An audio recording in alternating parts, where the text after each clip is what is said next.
Nobody does it Bennett. Yes, I've gone and said it. Movies and games, some things that are lame. Nobody does it Bennett. Hello, and welcome to Nobody Does It Bennett, movie reviews.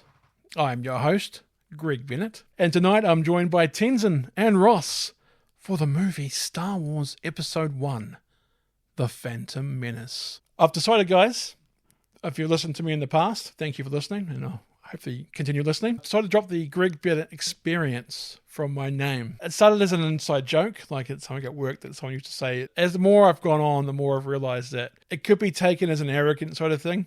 And I don't want people to think I'm an ass, which I am, but I don't want people thinking that. Yeah. 100%. It could be like improv jazz. Could be. The Greg Bennett experience. I thought about the Greg Bennett inexperience, but Oh, that'd be cool. float the idea, I guess. We'll float the idea. So it has been a couple of years since I last recorded a podcast. Life, as Dr. Ian Malcolm might put it, found a way to get in the way. But we're back now. And I'd like to thank the people in my life who encouraged me to return. I love these podcasts, just needed to find a way to make them work. I've said that a few times now on the podcast that I've got to find ways, but now I really think I've found a way where I'm like, you know what? I don't care when I release these. They're going to come out when they come out. Whatever, no stress, no time pressures. Just fun, that's what they are. And I hope you guys get that in the show. We just want to have fun. We want to relive movies and have quirky voices as we go, and that's all I want. We'll try and release them once a month, but just whenever. yeah, so When it suits. Yeah, so I'll be looking to roughly release a new episode about once a month, but we're not going to stress about time pressures. Keep notified to know when new episodes are released. I'm also re-uploading the older episodes so you can download and listen from Spotify, Amazon, and other podcast services.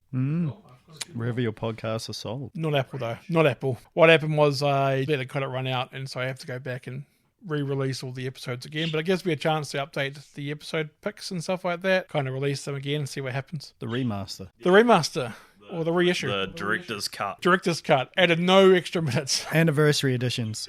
The Greg Bennett cut. To the new listeners, welcome. I hope you enjoy the podcasts. We have a ton of fun making them, and I hope that comes across on the show.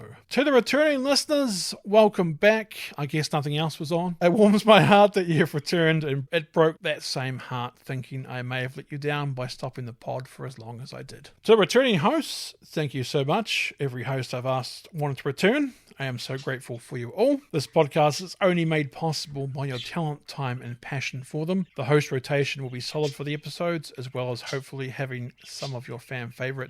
My God, the boys are behind me. They're talking. They're excited that the podcast is back. So who could forget Tenzin Snape from the Potter Pods? More of those to come.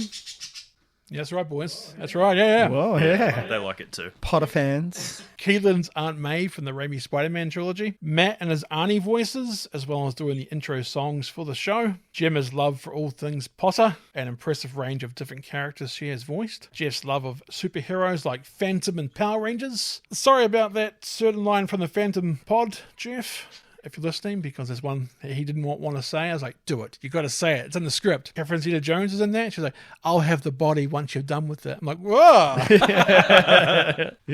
Alice and her old lady voice in Jumanji Pod, and being a great sport for voicing Sam from one of her least favourite movies, Ghost. Simon and his interesting yet hilarious take on gangster voices. My brother Ross, who has been on the pod since day one and has been a joy to do shows with, like Stargate, Teenage Mutant Ninja Turtles. Speaking of co-hosts, we also have a couple of little feathery new co-hosts. You've already heard them from behind me. If you hear any bird sounds during the podcast moving forward, it's just the Budgie Boys, JB and Garfunkel. I'm sure they'll chime in from time to time. Budgie boys. Right, so on to the show. We used to have the podcast broken into different shows such as the Movie Review Universe, otherwise known as the MRU, as well as Worst of the Worst, and for a while a video game movie pitch. I have now sunsetted these shows in favour of just having all the movies under the one movie review banner. Everything is now one chart, simpler, and means we just cover any movie we want. They no longer need to fit into a box, so no more Worst of the Worst Movie Review Universe. It's just movie reviews. Let's just pick whatever movies we want to do and do them. Sounds like a plan. Yep, so after all that, sorry guys, I had to get the intro out of the way. Tonight in the show, we're going to go through the movie Star Wars Episode 1, The Phantom Menace. We'll give you an initial thoughts before running through the film itself, offering our opinions as we go. And of course, we will be acting out certain scenes, or a lot of scenes, with our own unique voices. In legitimate pod races. Futo! It was like that one that the guy is crashing, he goes, "Ugh." That's the best part, is the voices. Don't worry guys, I've loaded the script with plenty of, let's just say, extra content. That sounded like devious. It'll be good to see if we pick them up. First up, let's talk about our Star Wars experiences, as well as the Phantom Menace in particular. Tenson, we've kind of talked about this in Attack of the Clones podcast a little bit, but we can always go back through it for people who haven't heard that one yet. They might want to go 1, 2, 3 in the podcast. You know, I do. I don't like to listen to part 3 before part 1. What am I, crazy? What lunatics do that?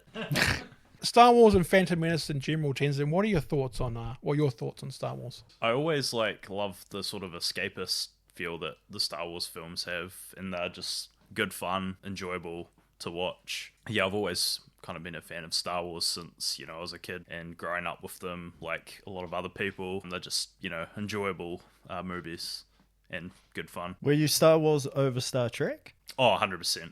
Yeah, definitely. I've tried Star Trek, but just couldn't get into it. So, yeah, definitely Star Wars is my go-to in that respect. And Ross, you were called in last minute. Let's be fair. I was going to say this. Ross was called in like the very last minute to help us out today. We're going to have another co-host, but things happened. So, Ross, I know you haven't watched Phantom Menace in a while, but you have seen it. I haven't seen it in a long time. The most recent experience with Phantom Menace has been playing the Lego Star Wars Skywalker Saga, I think it's called. Most of my memory will be brick-based. I remember when it first came out, because we'd gone through the trilogies as kids and we loved it. And then when the new one came out, in the 2000s, when was it? 1999. 99, yeah. We were like, oh, great. New additions to what we were loving. But then you kind of get to the end and go, okay. Well, Phantom Menace too, the hype was real. So much marketing. They talk about the Batman marketing from 1989. And when I say that, get Batman in early. Always do in podcasts. But with Phantom Menace, there was a huge marketing push for this. Everywhere you went was Phantom Menace. Yeah. Yeah, the anticipation of, the backstory of Darth Vader.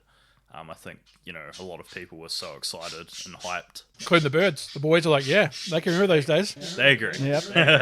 Agreed. It was absolutely huge. And it's even a movie about the hype of it, Fanboys, that came out where they're trying to get to George Lucas's Skywalker Ranch so they can view it early. It turns out one of their mates is dying. Yeah. It's a comedy, but it's a dark kind of comedy. Yeah, there's even a movie about the anticipation of Phantom Menace. It was massive. Star Wars Episode 1, The Phantom Menace, is an interesting chapter in the Star Wars saga, often seen as one of the worst movies in the franchise. It also has some of the most iconic moments in Star Wars history. I won't give too much away from my ratings at the end, but Phantom Menace is certainly an adventure, and one I have watched multiple times. If you like what you hear and want more, you can listen to Nobody Does It Bennett on Spotify and other podcast services. Nobody Does It Bennett is also available on YouTube. If you'd like to reach out or want to stay in the know, you can by going to our Facebook page under Nobody Does It Bennett. Ross, Tenson, are you ready to go to a galaxy far, far away? As always. Is it a long, long time ago? Maybe last week. Last week. All right. Ladies and gentlemen, Star Wars Episode 1, The Phantom Menace. Master Podcaster, there's too many of them. What are we going to do? Movie starts with a shot of space. A long time ago in a galaxy far, far away.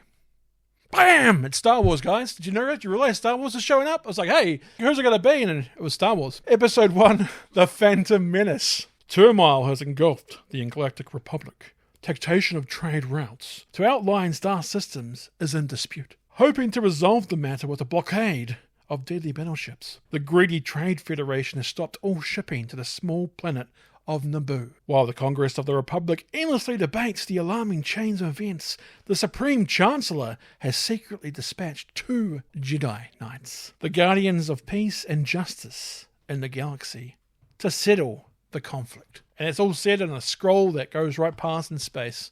You know, if you go into space, go through in a rocket ship, reason why we haven't gone out so far into space is because we could run into one of these scrolls and do some damage.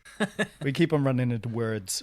Yeah. Dangerous. I mean, pretty iconic scroll, it must be said. Well, currently there's, 9 at least. Yeah, it's only the main Skywalker saga that had the scrolls, isn't it? Everything else hasn't had it. Some Spaceballs ones. Oh, we love Spaceballs. Cut to a ship flying in towards a blockade of ships. Just off the planet of Naboo, a hooded figure talks to the pilots on the small ship. Tell them we wish to board at once. With all due respect, the ambassadors for the Supreme Chancellor wish to board immediately. The leader for the Trade Federation is Viceroy Newt Gunray. Such a cool name, wasted on a pathetic, weak piece of slime. And he is a piece of slime. It's like Police 10-7. This weak, this pathetic piece of slime could be on the streets right now. Rest in peace, he just died recently. Graham Bell also invented the phone, I believe. Here we go, Tenson. Gunray. Yes, of course. As you know, our blockade is perfectly legal. And we'd be happy to receive the ambassadors. Great. That's so good. What are your guys' opinions about politics in this Star Wars? Do you think it's a good way to set up future plotlines, or do you feel it's boring and unnecessary to the Star Wars lore? I don't know. If it's used well, like there are other sci-fi media that have used the politics well. In this case, you know, like it brings you back to Coruscant and the center of this universe. So, yeah. I would agree. I think, if it's used well and written well, makes it more interesting for the audience. I think that there's stuff in the prequels that is kind of dull in terms of the politics, but I think it's probably necessary to establish it for like later on in the Star Wars universe, especially like Andor and stuff like that. Yeah, I was just about to mention Andor. Yeah. And like the Galactic Council, like that whole amphitheater.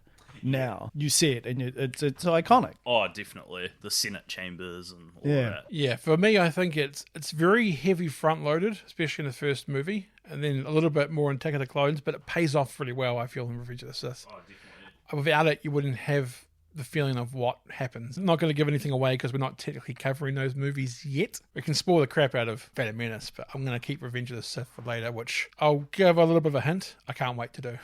Yeah. The small ship with the ambassadors lands on the bigger Trade Federation ship. Kind of like in the first Star Wars, I think it's a small ship into a bigger ship. There you go. Small ship into bigger ship again. Both enter the ship, still hooded, still mysterious, when a feminine sounding robot greets them. Reminds me of the robot Dot Matrix, voiced by Joan Rivers in Spaceballs. This one sounds more sensual though.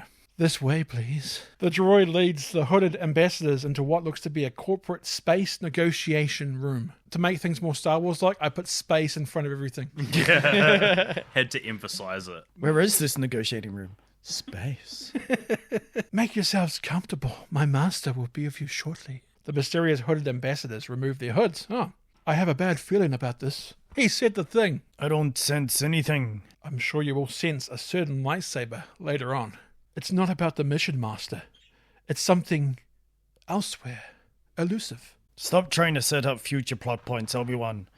Keep your concentration here and now, where it belongs. There goes the first altered line. But Master Yoda said I should be mindful of the future. But not at the expense of the moment. Be mindful of the living force, young Padawan.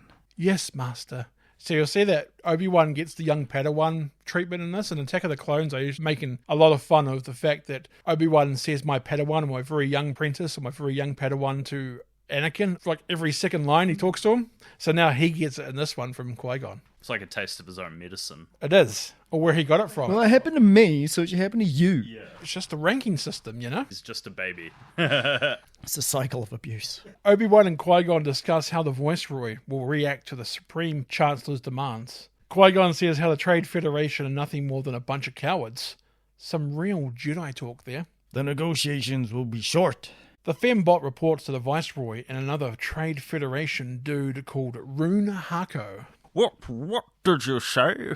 The ambassadors are Jedi Knights, I believe. I knew it. Is that right? That'll do. Yeah. They're here to force a settlement. Disrupt them. I will call Lord Sidious. Gunray dials a space phone. This is the number of the secret undercover Sidious. I can't come to the phone right now, as I'm secretly plotting my plans. If it involves killing Jedi, then do it. I want that as my thing. Are you brain dead? I'm not going in there with 2 Jedi. Send a sexy-sounding fembot droid. See, I told you, I ordered quite a few lines. That's great. Cut to the droid returning to Qui-Gon and Obi-Wan with refreshments. The 2 Jedi suspect something is up for taking this long and sensing much fear. Gunray and Hako talk to Sidious via holophone. For reals this time. What is it? The scheme of yours has failed, Lord Sidious. The blockade is finished. We dare not go against these Jedi. Viceroy, I don't want this stunted slime in my sight again. Hako slithers away. This turn of events is unfortunate. We must accelerate our plans. Begin landing your troops. My lord, is that legal? I was looking at your face and I will make it legal. Oh, the Jedi? I sound like Bane sometimes. The Chancellor should never have brought them into this. Kill them immediately. My lord, as you wish. Yes, yes. Crazy to think that Darth Plagueis is still around at this point. You guys know that Darth Plagueis gets murdered during episode 1. Yeah. Darth Plagueis is Palpatine's master. He gets killed during this. That's why Darth Maul doesn't show up till later. Yeah. He's still alive at this point, Plagueis. Interesting. By Palpatine's hand. Plagueis is dead. Cut to the ambassador ship getting blown up by some turret space lasers.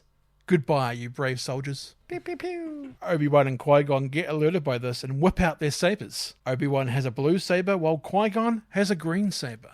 Do you guys have a favourite saber colour? Mine would be red. Oh wow, damn. That says a lot about you. Holy Sith. Oh, he's gone Sith. I liked that Sam Jackson was like, damn it, I want purple. Yep, I'm getting my own Kyber crystal. Why not? Purple hasn't been seen before, so automatically you know who he is by his lightsaber, so it's genius. Gas starts filling up the room. The Jedis use their super Jedi holding breath skills. There are droids waiting outside of the room. Viceroy pops up on a holophone. They must be dead by now. Destroy what's left of them. Once the room has been filled with gas for some time, the doors get opened and the droids look inside. The fembot comes out from the gas fog like they're a contestant on Stars in Their Eyes. Tonight, I'm going to be Shil Crow. That's pretty good. The Jedi then come flipping out of the room. No, literally, they come flipping. Oh yeah, Jedi's flip. Uh-oh. Blast them. That was good. It was like a Texan one too. Some nice saber action here. Jedis are cutting the droids down easy peasy. Obi-Wan even does some force pushing. Viceroy says to seal off the bridge. They're starting to realize how tough Jedis are. I want droidicas up here at once. Droidicars, or destroyers, is what the Republic calls them, are wicked cool. Like, if you play Battlefront 2, man, I like playing as droidicars. I never call them destroyers. Droidicars is way better name than freaking destroyers. They were hard to beat in the games. Yeah, they're shielded. And they roll around. The shields were pretty powerful. The space armadillos. Space armadillos. Cut back to the Jedi's just destroying the droids. Not even close. Qui-Gon starts trying to bust into the control room with his saber. Close the blast doors. Why didn't you already have them closed? I mean, Qui-Gon was already halfway in by this point. They're not the smartest. All the extra doors closing reminds me of the Get Smart TV outro. I'm not sure if you've ever seen Get Smart from the 60s. He's walking out and all the doors are closing behind him. That will hold them. He's so sure of himself. That extra door will fix a saber from coming through. Qui-Gon then pushes his saber in deeper, hitting the sweet spot of the doors, causing them to heat up. Talk about Qui-Gon in your doors. Ooh. Where are those droidicars? Here they come. I see them roll in. Their little 360 shields and their pew-pew guns that sound like some type of digital goose mating call. Digital space goose. I'm not going to be able to hear that the same way now. Is the goose season already? Master, destroyers! Obi-Wan fights off blasts with a saber. Qui-Gon has to stop on his door. They have shield generators, so they didn't have it before. This might be the first time they've seen droidy cars with shields. Oh, okay. Interesting. It's a standoff. The Jedis run away. Hako starts to get arrogant. They're no match for droidicars. The Jedis go up the ventilation shaft. The Jedis then land into the loading docks of the ship, where they can see the droid army preparing an invasion party army. They're gone up the ventilation shaft. And it's like, that's... They all have, like, unique voices, all three of them. Yeah, they do. It's an invasion army. This is an odd play for the Trade Federation. We've got to warn Naboo and contact Chancellor Valorum. Let's split up, stow aboard separate ships and meet down on the planet. You were right about one thing, Master. Qui-Gon looks at Obi-Wan. Huh? The negotiations were short. I cringe when he says that line every time. That's what you've brought up in previous podcasts, though, Ted. And you're like, you're right, Master. The negotiations were very short. Oh. Cut to Viceroy getting a transmission from Naboo. It's Queen Padme Amidala. Again, you come before us, Your Highness. You will not be pleased when you hear what I have to say, Viceroy. Your trade boycott of our planet has ended. I was not aware of such failure. I have word that the Chancellor's ambassadors are with you now, and that you have been commanded to reach a settlement. I know nothing of any ambassadors. Beware, Viceroy. The Federation has gone too far this time. Personally, I think the Federation went too far when the Undertaker chokeslammed mankind through the cell. Oh, no! Ah! We would never do anything without the approval of the Senate. You assume too much. We will see. Queen Amidala puddle calls away. The effect reminds me of the Stargate. She's right. The Senate will never... It's too late now. Do you think she expects an attack? I don't know, but we must move quickly to disrupt our communications down there. So good. Cut to Naboo. The Queen has been counselled in the palace. Her Naboo senator, Sheev Palpatine, is giving her an update. His first name, Ross, is Sheev. Negotiations haven't started because the ambassadors aren't there. How could that be true? I have assurances from the Chancellor his ambassadors did arrive. Palpatine's holophone then starts to distort. They lose connection with Palpatine. That reminds me of the meme where his body is half disjoined. I don't know if you guys have seen that meme, but it's so good. I have to find it after the podcast. Have to look that one up. What's happening? Captain Quash Panaka answers. Check the transmission generator. So Bibble, the governor of Naboo, then talks. A communications disruption can mean only one thing. Lone Star. Invasion. The Federation will not dare go that far. The Senate would revoke their trade franchise, and then they'd be finished. We must continue to rely on negotiation. Negotiation? We've lost our communications. And where are the Chancellor's ambassadors? This is a dangerous situation, Your Highness. Our security would be no match against the battle-hardened Federation army. As we see them get completely pantsed by the Jedis in the opening scene. I will not condone a course of action that will lead us to war. Cut to the Trade Federation ships that are still in space surrounding Naboo. The droid battleships start to fly towards Naboo. The ships arrive on Naboo. I see Naboo 3 times there. Where are they? On Naboo. Naboo. Which is actually good for Halloween to be around Naboo. Some of the droids are flying space segways mounted with laser guns. They see me rolling. That's going to be the running gag. The battle tanks are loaded out of the ships. Viceroy and Hako inform a droid officer there is no trace of the 2 Jedi. They must have hitched the ride to Naboo. Out in space with their thumbs up, the droid officer says that they are there. They will find them. And what are the droids going to do against 2 Jedi? They make no match. The tanks crash through the forest of Naboo, knocking over trees and forcing space animals to flee. Qui-Gon is running away, but runs into a creature. They duck down so the tank rides over them. A lucky escape. Qui-Gon and the creature get up and continue on. Oh god, here we go. Oh, moi, I love you. You almost got us killed. Are you brainless? I speak. The ability to speak does not make you intelligent. Now get out of here. No, Misa, stay. Misa called Jaja Binks. Misa, your humble servant. That won't be necessary. Oh, but it is. 'Tis demanded by the gods, it is. You'll notice that Tenson, I've put all the correct spelling in, so you won't have to know what the spelling is. Yeah. When I say correct spelling, everything's like not correctly spelled. Yeah, it puts me in the voice. It does. It's fine. It's got the flavour. The patois. Laser fire can be heard nearby. Obi-Wan comes running over. Qui-Gon ricochets a laser blast at one of those space Segway droids. It blows up Star Wars style. Pretty sick. You saved me again. What's this? A local. Let's get out of here before more droids show up. More did you spec? Excuse me, but the most safest place would be Ganga City. Is where I grew up. 'Tis a hidden city. Qui-Gon and Obi-Wan stop running and look at Jar Jar. A city? Uh-huh. Can you take us there? On second thought, no, not really, no. No? 'Tis embarrassing, but, my afraid we've been banished. My forgotten the bosses would do terrible things to me. Terrible things to me if we gone back there. Terrible, but great. Sorry, that's from Harry Potter. There's a rumbling sound. You hear that? Yeah. That is the sound of 1,000 terrible things heading this way. That or a Jumanji board game. It's true. Yeah, the drums sound. Dun, dun, dun, dun. If they find us, they'll crush us, grind us into tiny pieces, and blast us into oblivion. Oh, your point is well seen. This way, hurry. Sometimes my voice sounds like Yoda. Cut to a boggy swamp lake. Jar Jar is leading the two Jedis. How much further? We're going underwater. Okie dokie. I'm warning you. Gungans don't like outsiders, so don't expect a warm welcome. Oh, don't worry. This hasn't been our day for warm welcomes.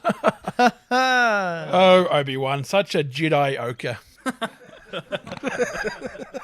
Jar Jar does a weird Olympic diving type flip into the water. The two Jedi just go into the water more calmly. They put in a wee breather thing in their mouths and dive in. The visuals here of the underwater city are actually still awe-inspiring. The angelic John Williams score in this scene is also an underrated gem of music. It's probably the best CG in the entire movie, to be honest. That's still held up pretty well. That's where all the money went. When they're swimming, it almost sounds like sirens or mermaids are like calling for them to come towards the city. That's what I love about the angelic music. They arrive in Gunga City. The puddle doorways are pretty cool. The other Gungans look shocked to see Qui-Gon and Obi-Wan. Jar Jar leads the Jedi through Gunga City when Captain Tarpals comes riding in on some weird space alien horse. Hey yo, stop a deal! Hey, oh, Deus. Captain Tapos be back. No again, Jaja. You's gone top the bosses. You's in the big doo-doo this time. I like Captain Tarpal's squid moustache that he's rocking. He's got like a squid moustache. He's still an old-timey villain while also being a guard. It's almost a General Custer kind of moustache from the Wild West. Guards use a space-shocking stick to move Jar Jar along. How rude. Cut to Jar Jar and the Jedi is in front of the Gungan city leader, Boss Nass. First name, Rugor. Did not know he had a first name. Yeah. You cannot be here. This army of mechanics up there's new wee song. A droid army is about to attack the Naboo. We must warn them. We do not like the Naboo. The Naboo think they so smarty. They think they brain so big. Once those droids take control of the surface, they'll take control of you. Missa no think so. They do not know of Usin. You and Naboo form a symbiotic circle. What happens to you will affect the other. You must understand this. When we die, our bodies become the grass, and the antelope eats the grass. No one else picked up. There's a Lion King line. I was wondering, I was like, Antelope? What? way too philosophical. We don't care about the Naboo. Then speed us on our way. I want to be Qui-Gon from here.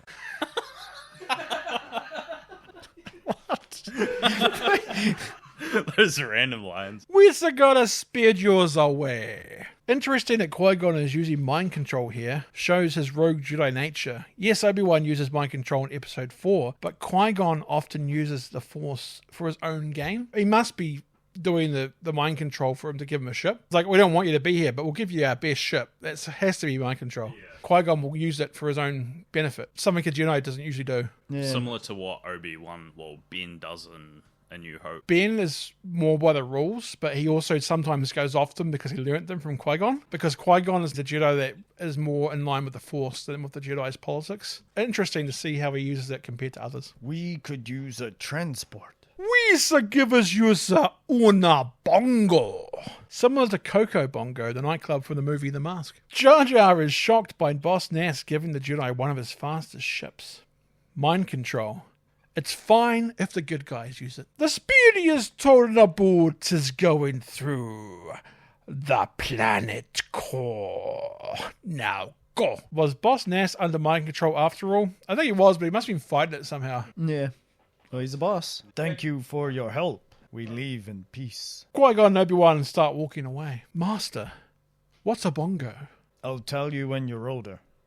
Or around 420. Funny. A transport, I hope. Jar Jar says that Jedi's are being set up. The planet core is very dangerous. Qui-Gon decides they need a navigator, so asks Boss Nass if he can have Jar Jar. Not as a slave, of course, but as someone who will work for him for no money without any choice. Not a slave. Not a slave, though. Qui-Gon said that Jar Jar owes him a life debt. The ghosts demand it. The gods demand that his life belongs to Qui-Gon. But remember, not a slave. Jedis are the good guys. Beings, you have a live play with this and his and... Jar Jar nods in agreement. Be gone with it. Jar Jar thinks about staying, but decides dying in the core is better than being murdered by his own people. I think he was going to get murdered, right? Executed? Yeah, or put in prison or whatever they would have. Space prison. The space shocks. Cut to a little stingray-looking ship exiting a Gungan city bubble window. Jar Jar and the Jedis are on their way to Naboo via the planet core. Obi-Wan asks why Jar Jar was banished. Jar Jar was banished for being clumsy. And that's all we got about it. So he was very clumsy his way. So it's like, okay. That's pretty harsh. It is pretty harsh being clumsy, yeah. Later on, though, you'll find out how clumsy he actually is. And you kind of go, Makes sense. Stingray ship then starts going through the planet core. It's a cool wee action segment where they get chased by a big fish that eventually gets eaten by a bigger fish. There's always bigger fish. That's always a bigger fish. It's one of the big lines of episode 1, The Phantom Menace. And it's just the way he's so straight talking about it too. There's always a bigger fish. Cut to the Trade Federation command ship above Naboo. Gunray is talking to Sidious via a space holophone. I have the Senate bogged down in procedures. They will have no choice but to accept your control of the system. The Queen has great faith that the Senate will side with her. Queen Amidala is young and naive. You will find controlling her will not be difficult. Yes, my lord. Sidious disconnects the phone. Boop, boop, boop. You didn't tell him about the missing Jedi. No need to report that to him until we have something to report. So slimy, aren't they? Cut back to Jar Jar and the Jedis making their way downtown by themselves and in a Naboo bound. In the planet core systems, the Stingray ship loses power. When they get the power back up, the lights show a big old fish in front of them. Almost looks like a large, ill-tempered, mutated seahorse. They get chased by the big old fish. The ill-tempered, mutated seahorse gets eaten yet again by a bigger fish. There's always a big... It's just big fish all the way down. Is Qui-Gon sending these bigger fish with the Force, though? Is that why they're attacking them? Because Qui-Gon's sensing it and getting someone else to take them out? I think that's just the circle of life. Okay, so I'm just thinking too much into it. Should I get my, Always Sunny kind of conspiracy board up? Write them all down. They're all connected, man! The Stingray ship heads for an outcropping. Cut to the droid army marching across Naboo. Pretty cool sight to see. So what do you guys think about the droid silver ship in the desert? Qui-Gon and Jar Jar. They don't really do much. Yeah, looks more imposing than what they actually are. Yeah. Yeah, they're ruled by large quantities, not by quality. And the Jedi can just wipe them out with one hit. All in very nice lines and squares. Yeah. But I do love the standard droid troop, how they respond and talk and stuff and react. Yeah. That's the best part. I think it's in the animated Clone Wars movie. Before Clone Wars was a series, there was a movie that came out, and one of the Sith Lords or something throws one of the droids off a cliff, and as he's going down, you hear him going, "Why?" That's right. The army marches into the capital city. One of the droids inform Gunray as he exits a ship that they have captured the Queen. Victory. It would be if he was playing chess. Cut back to Jar Jar and the Jedis still swimming around in their stingray. They arrive undetected in the waterways of the capital city. One of the Queen's advisors speaks. I can't remember his name and can't be bothered going to look. It's the old guy with the beard. It turned out to be Bibble. I couldn't remember his name there. I couldn't be bothered. Not Just important. some guy. He had a It's fine. beard. You know him. Just some guy. He asks how the Trade Federation will get away with this.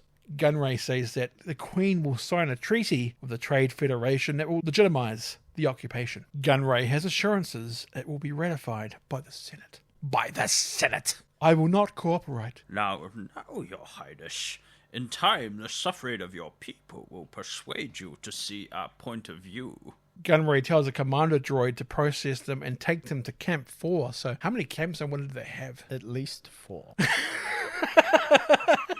I'm going to say it. Emphasis on the 4.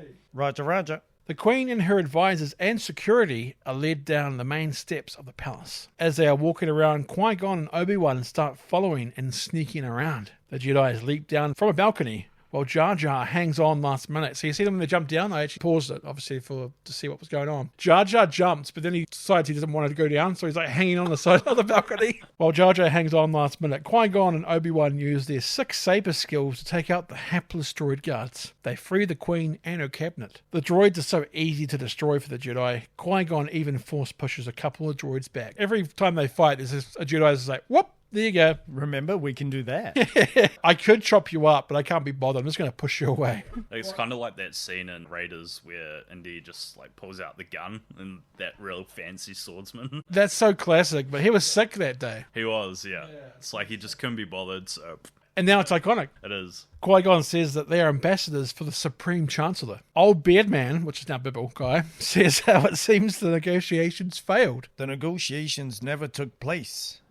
It's urgent we make contact with the Republic. They've knocked out all of our communications. Do you have transports? In the main hangar, this way. Cut to the main hangar. It's full of droids. Qui-Gon and the crew peer in. There are too many of them. Qui-Gon also has a peek in. That won't be a problem. Your Highness, under the circumstances, I suggest you come to Coruscant with us. Thank you, Ambassador, but my place is with my people. Qui-Gon gives the Queen some encouraging and hopeful words. They will kill you if you stay. So kind. They wouldn't dare. I did when I was a kid, to keep kids off drugs. They need her to sign a treaty to make this invasion legal. They can't afford to kill her. There's something behind all this, Your Highness.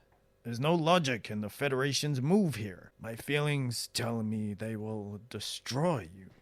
Only hope is that for the Senate to side with us, Senator Palpatine will need your help. Yes, of course. Palpatine is a good guy.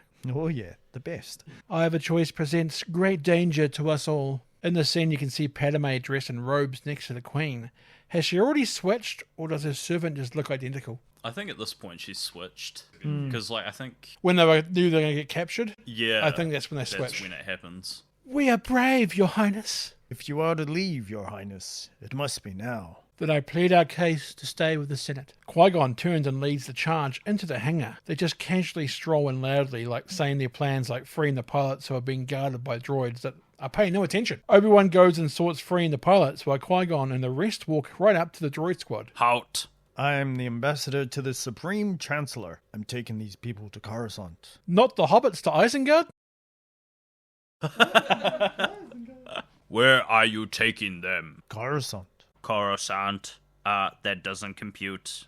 Wait, you're under arrest. The Jedi's leap into action. Qui-Gon with some old man swiping lunges, while Obi-Wan does a nice split kick jump. The Jedi's chop down droids and deflect laser shots with their sabers, as the rest, including the free pilots, all board a nearby ship. The smooth, shiny silver spaceship takes off out of the hangar and into the sky. It is a smooth and shiny silver spaceship, though. Very shiny. Cut to the shiny silver ship flying into space. Obi-Wan tells Jar Jar to stay at the back of the ship and to stay out of trouble. Jar Jar meets some droids, including a white and blue R2 unit. Who could that be? Well, I think JB just spoiled it by saying, yeah, JB, we know what you're saying. You think it's R2-D2. Come on now. Have you read the script? The shiny silver ship reaches the blockaded space. They get fired upon by space lasers. Shield generator gets hit. The droids get dispatched to the outside of the ship to fix the shield generator. The droids start getting picked off by space lasers one by one, still doing their duty to the bitter end. That's what you say about droids. They just stick in there. Either they're shot or they'll get the job done. We're losing droids fast. If we can't get the shield generators fixed, we'll be sitting ducks. Do they actually have ducks in the Star Wars universe, or do you think maybe their speech has been translated for us, Earthlings? Space ducks. I'd say it's more the later. So Ross thinks space ducks, Tenson thinks it's just a communication thing that's been translated to us. Who do I want to be right? Yeah, it's split down the middle. Well, we do have Howard the Duck, who is a space duck. Sure. So maybe it's his people's. We can understand him. We can. He sounds like Seth Green in your ones. So can he? Shields go down, and there's only one droid left. The droid. R2 bails everyone out by getting the shields back up again. R2 returns inside the shiny silver ship. The pilot looks at the screen. There isn't enough power to get to Coruscant. The hyperdrive is leaking. We'll have to land somewhere to refuel and repair the ship. Obi-Wan looks for nearby planets to land on. Here, Master. Tatooine. The sand is coarse and irritating and gets everywhere. But it's small, out of the way, poor. The Trade Federation have no presence there. Call back to Attack of the Clones. I had to put it in there somewhere. Yeah. How can you be sure? It's controlled by the Hutts and KFC. Yeah. You can't take a Royal Highness there. The Hutts are gangsters. And KFC no longer have crushes. If they discovered her, it would be no different if we landed in a system controlled by the Federation. Except the Hutts aren't looking for her, which gives us the advantage. I didn't realize how much Panaka and Qui-Gon talk, so I'm so sorry. Yeah. Should have thought that one out. Cut to the Trade Federation's command ship on the outskirts of Naboo. Gunray is talking to Sidious via a space phone. And Queen Amidala, she signed the treaty. She has disappeared, my lord. One Naboo cruiser got past the blockade. I want that treaty signed. My lord, it's impossible to locate the ship. It's out of our range. Not for the Sith. A terrifying presence walks into the space phone picture behind Sidious, arms folded like a badass. This is my apprentice, Darth Maul. He will find your lost ship. So that means Plagueis is dead. He did, yeah. Thoughts on Darth Maul as a character? Is he the coolest looking character in all Star Wars? Oh, definitely. Hell yeah. Hell yeah. Badass. Cooler than Mandalorian or Boba? Yeah. What were their race? Because they had the females that were like the witchy ones. Some were orange too, weren't they? Yeah. Rather than red. I can't remember the name of the female one, and she's in the Legends. The name escapes me. That's something I guess we could look up for when Revenge of the Sith comes out. We can say, oh, the Sith in the cool. This is getting out of hand. Now there are two of them. We should not have made this bargain. Note to self, never trust hooded, shadowy, evil people. Cut to the shiny silver ship in space. Captain Panaka introduces the Queen to R2-D2, the droid who repaired the shields. It is to be commended. What is its number? Captain Panaka takes a look at R2, beeps and bops. R2-D2, Your Highness. Thank you, R2-D2. You're our only hope. R2 lets out some happy chirps. Padme, clean this droid up as best you can. Can imagine Padme cleaning up R2 but missing some spots, then presenting it to Chef Gordon Ramsay. Hey, come here. Hello, madam. What's this? Some dirt? Some dirt! What was the Queen's instructions? To clean R2-D2. To clean R2-D2, and you sent me this dirt still on it. Do you want to even be here? Yes, Chef. What was that, madam? Do you even want to be here? Yes, Chef. Then act like it and do what the Queen asks. Sorry, that was a bit of a side tangent. And with much less cussing. Yeah. I might have been in a Hell's Kitchen watching on YouTube while doing this, so it's kind of crossed over. That explains it. It deserves our gratitude. Continue, Captain. Captain Panaka then invites Qui-Gon to speak. Your Highness, with your permission, we're heading for a remote planet called Tatooine. It's a system far beyond the Trade Federation. I do not agree with the Jedi on this. Says the guy who would have been killed hours ago if not for the Jedi. You must trust my judgment, Your Highness. Cut to Padme shining up R2 real nice like. Jar Jar walks in. Hello? Sorry, who's are you, sir? I'm Padme. Misa Jar Jar Binks. You're a Gungan, aren't you? Uh-huh. How'd you end up with us here? May no. Misa de starting pity. Okie dokie. With a brisky morning munchan. Then boom. Gotten very scared and grabbing the Jedi. And po Misa here. R2 chirps. Huh? Misa getting very, very scared. I think the way that you've notated it helps a lot. Cut to the shiny silver ship preparing to land on Tatooine. Qui-Gon says to land near the outskirts of a settlement to avoid attention. The shiny silver ship lands on Tatooine. Pretty cool wee shot here of it landing. It's like, it's quite nice. It holds up quite well. The hyperdrive generator's gone, Master. We'll need a new one. That will complicate things. Be wary. I sense a disturbance in the Force. Is Qui-Gon sensing Darth Maul? Or perhaps Darth Plagueis' demise? I sense it too, Master. Don't let them send any transmissions. Cut to Qui-Gon, Jar Jar and R2 leaving the ship and heading out to the desert. Captain Panaka calls out and says that the Queen wants her handmaiden, Padme, to come along with Qui-Gon and co. This is not a good idea. Do you think Qui-Gon knows Padme is the Queen yet? Stay close to me. That's the question. I was like, roll straight on. Answer. Yeah. I don't know if he knows fully or not, because even at the end when he says that she's the Queen, he kind of looks at Obi-Wan like he's not giving anything away. Like, does he know or did he not know? Tell me! I think it was a mystery. Yeah.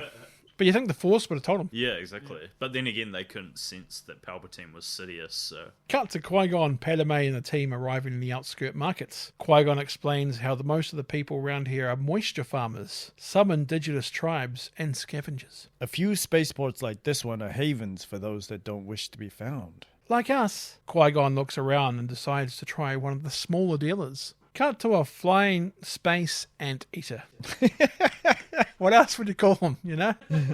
What do you want? I need parts for a J-Type 327 Nubian. Ah, yes, a Nubian. We have lots of that. Watto orders a boy to get in there in Huttese. My droid has a readout of what I need. Watto asks the boy what took him so long in Huttese. The boy responds in Huttese. He was cleaning the fan switches. Watto again in Huttese tells the boy to watch the store. Watto has some selling to do. So, let me take these back, huh? You'll find what you need here. I like that Watto voice. Yeah, it's good. it's pretty accurate. That's good, Really yeah. good. Qui-Gon tells Jar Jar not to touch anything. Jar Jar childishly pokes his tongue out at Qui-Gon. Are you an angel?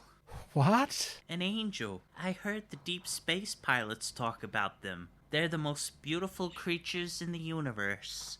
They live on the moons of Lego, I think. Lego is actually what was said. Really? Moon metal Lego. Yep. Huh. A nice pickup line by an 8-year-old boy. Just cringe.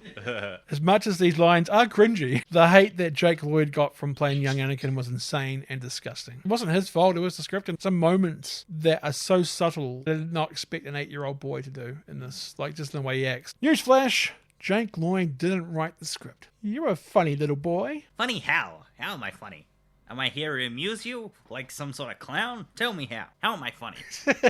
It's hard to not swear when I'm saying it. I had to put that Tommy line in there from Goodfellas. How do you know so much? I listen to all the traders and star pilots who come through here. I'm a pilot, you know, and someday I'm gonna fly away from this place. You're a pilot? Mm-hmm. All my life. How long have you been here? Since I was very little. 3, I think. My mom and I were sold to Gardula the Hutt, but she lost us betting on the pod races. You're a slave? I'm a person and my name is Anakin. I'm sorry, I didn't fully understand. This is a strange place to me. Jar Jar distracts by activating a droid that starts jumping around. Hey, hit the nose. Jar Jar hits the camera lens nose of the droid. The droid packs back up like a Jetsons car. Cut to Watto and Qui-Gon talking in the junkyard outside. A T-14 hyperdrive generator? These in luck. I'm the only one thereabouts that has one. But they might as well buy a new ship. It would be cheaper, huh? Saying of which, how's these gonna pay for all this, huh? I have 20,000 Republic dataries. Republic credits? Republic credits are no good out here. I need something more real. I don't have anything else. Qui-Gon waves his hand. But credits will do fine. No they won't. Qui-Gon waves his hand again. Credits will do fine. No, they won't. What do you think you are, some kind of Jedi, waving your hand around like that? I'm a Todarian. Mind tricks don't work on me. Only money. Again, Qui-Gon trying to use the Force for his own needs. Not very Jedi of him. No money, no parts, no deal. And no one else has a T-14 hyperdrive, I promise you that. Qui-Gon smiles like, damn, and walks away. Qui-Gon does indeed have a particular set of skills, but Watto's not taking them. Nice. Qui-Gon goes back to where Padme and Anakin are inside. Anakin mentions that he's very good at building things. Qui-Gon tells Padme and Jar Jar that they'll be leaving. I'm glad to have met you, Anakin. I was glad to meet you, too. As he yells. I was glad to meet you, too. There you go. That's better. Watto talks to Anakin in Huttese. Outlanders, they think we know nothing. Anakin responds that he thought they were nice. Watto tells Anakin to clean the racks. Then he can go home. Yippee! That's one of the cheesiest lines. Yippee! Yippee-ki-yay! Cut to Qui-Gon communicating back to Obi-Wan on the shiny silver ship. Qui-Gon asks Obi-Wan if they have anything to barter with. Obi-Wan responds with, not enough. Only Queen's robes and a few containers. The robes could go pretty well, I thought. Qui-Gon is going to have to figure something else out. I can imagine Qui-Gon busking with a space guitar, singing Space Gambler by Space Kenny Rogers. Here you go, Ross. You're a bastard. I was looking at this and I was like, how the... You need to know when to force them. Know when to force them. Force. Know when to run. That's how I can imagine him singing it, you know? That was pretty good. Thank you. It was good. It was so good. As Qui-Gon and Padme look around more, Jar Jar tries to steal a free meal of a space frog. When he gets caught, Jar Jar tries to release it, but spits it into a dangerous-looking space dragon kangaroo. A space dragon kangaroo knocks Jar Jar down with his space kangaroo legs. Anakin intervenes. Anakin speaks Huttese to Sebulba, the space dragon kangaroo. Anakin tells Sebulba to be careful, as Jar Jar is a big-time outlander. Anakin would hate to see a Sebulba diced before they race again. Sebulba threatens Anakin, and the next time they race, Sebulba will end Anakin. If he had, Sebulba would have been the unlikely hero of the Star Wars saga. If he had killed Anakin in pod racing, there's no Darth Vader. Yeah. Yeah. And then would roll written and directed by George Lucas. I'm surprised I haven't seen that meme yet, you know? Yeah. Qui-Gon comes up to Anakin. Hi. Hi there. Not hello there, eh, Qui-Gon? Your buddy here was about to be turned into orange goo. He picked a fight with a Doug, an especially dangerous Doug called Sebulba. Misa haten crunchen. Das the last thing Misa want. Nevertheless, the boy is right. You were heading into trouble. Thanks, my young friend. Cut to Tatooine Desert. A sandstorm is picking up. No, not a 90s dance anthem. A real sandstorm. The storm will slow them down. Looks pretty bad. Captain Panaka gets a message that they're receiving a message from home. Obi-Wan and Captain Panaka head back into the shiny silver ship. Cut back to Anakin leading Qui-Gon. Well, all right, boys.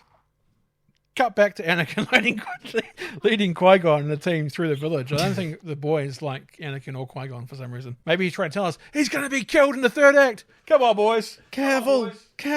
Who wants to be old lady who gives warning? Storm's coming up, Annie. You better get home quick. Looking around like real sus.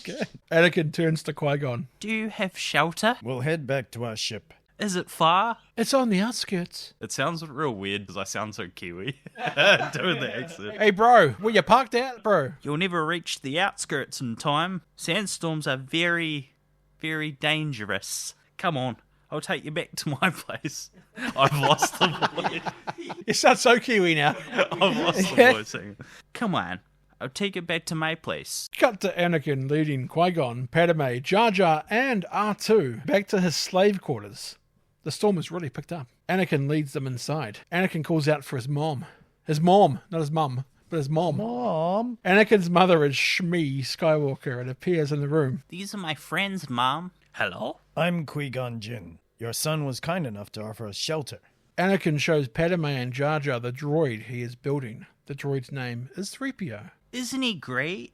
He's not finished yet. He's wonderful. Another sign of how gifted Anakin is. Not easy to build a droid from scratch, especially from an 8-year-old slave. Do you think Anakin is more gifted, Tenson, at building and designing than Peter Parker is? It's hard to say, really. Yes, potentially. So I'd give Anakin the edge because he's a slave and he's still managing to get these parts.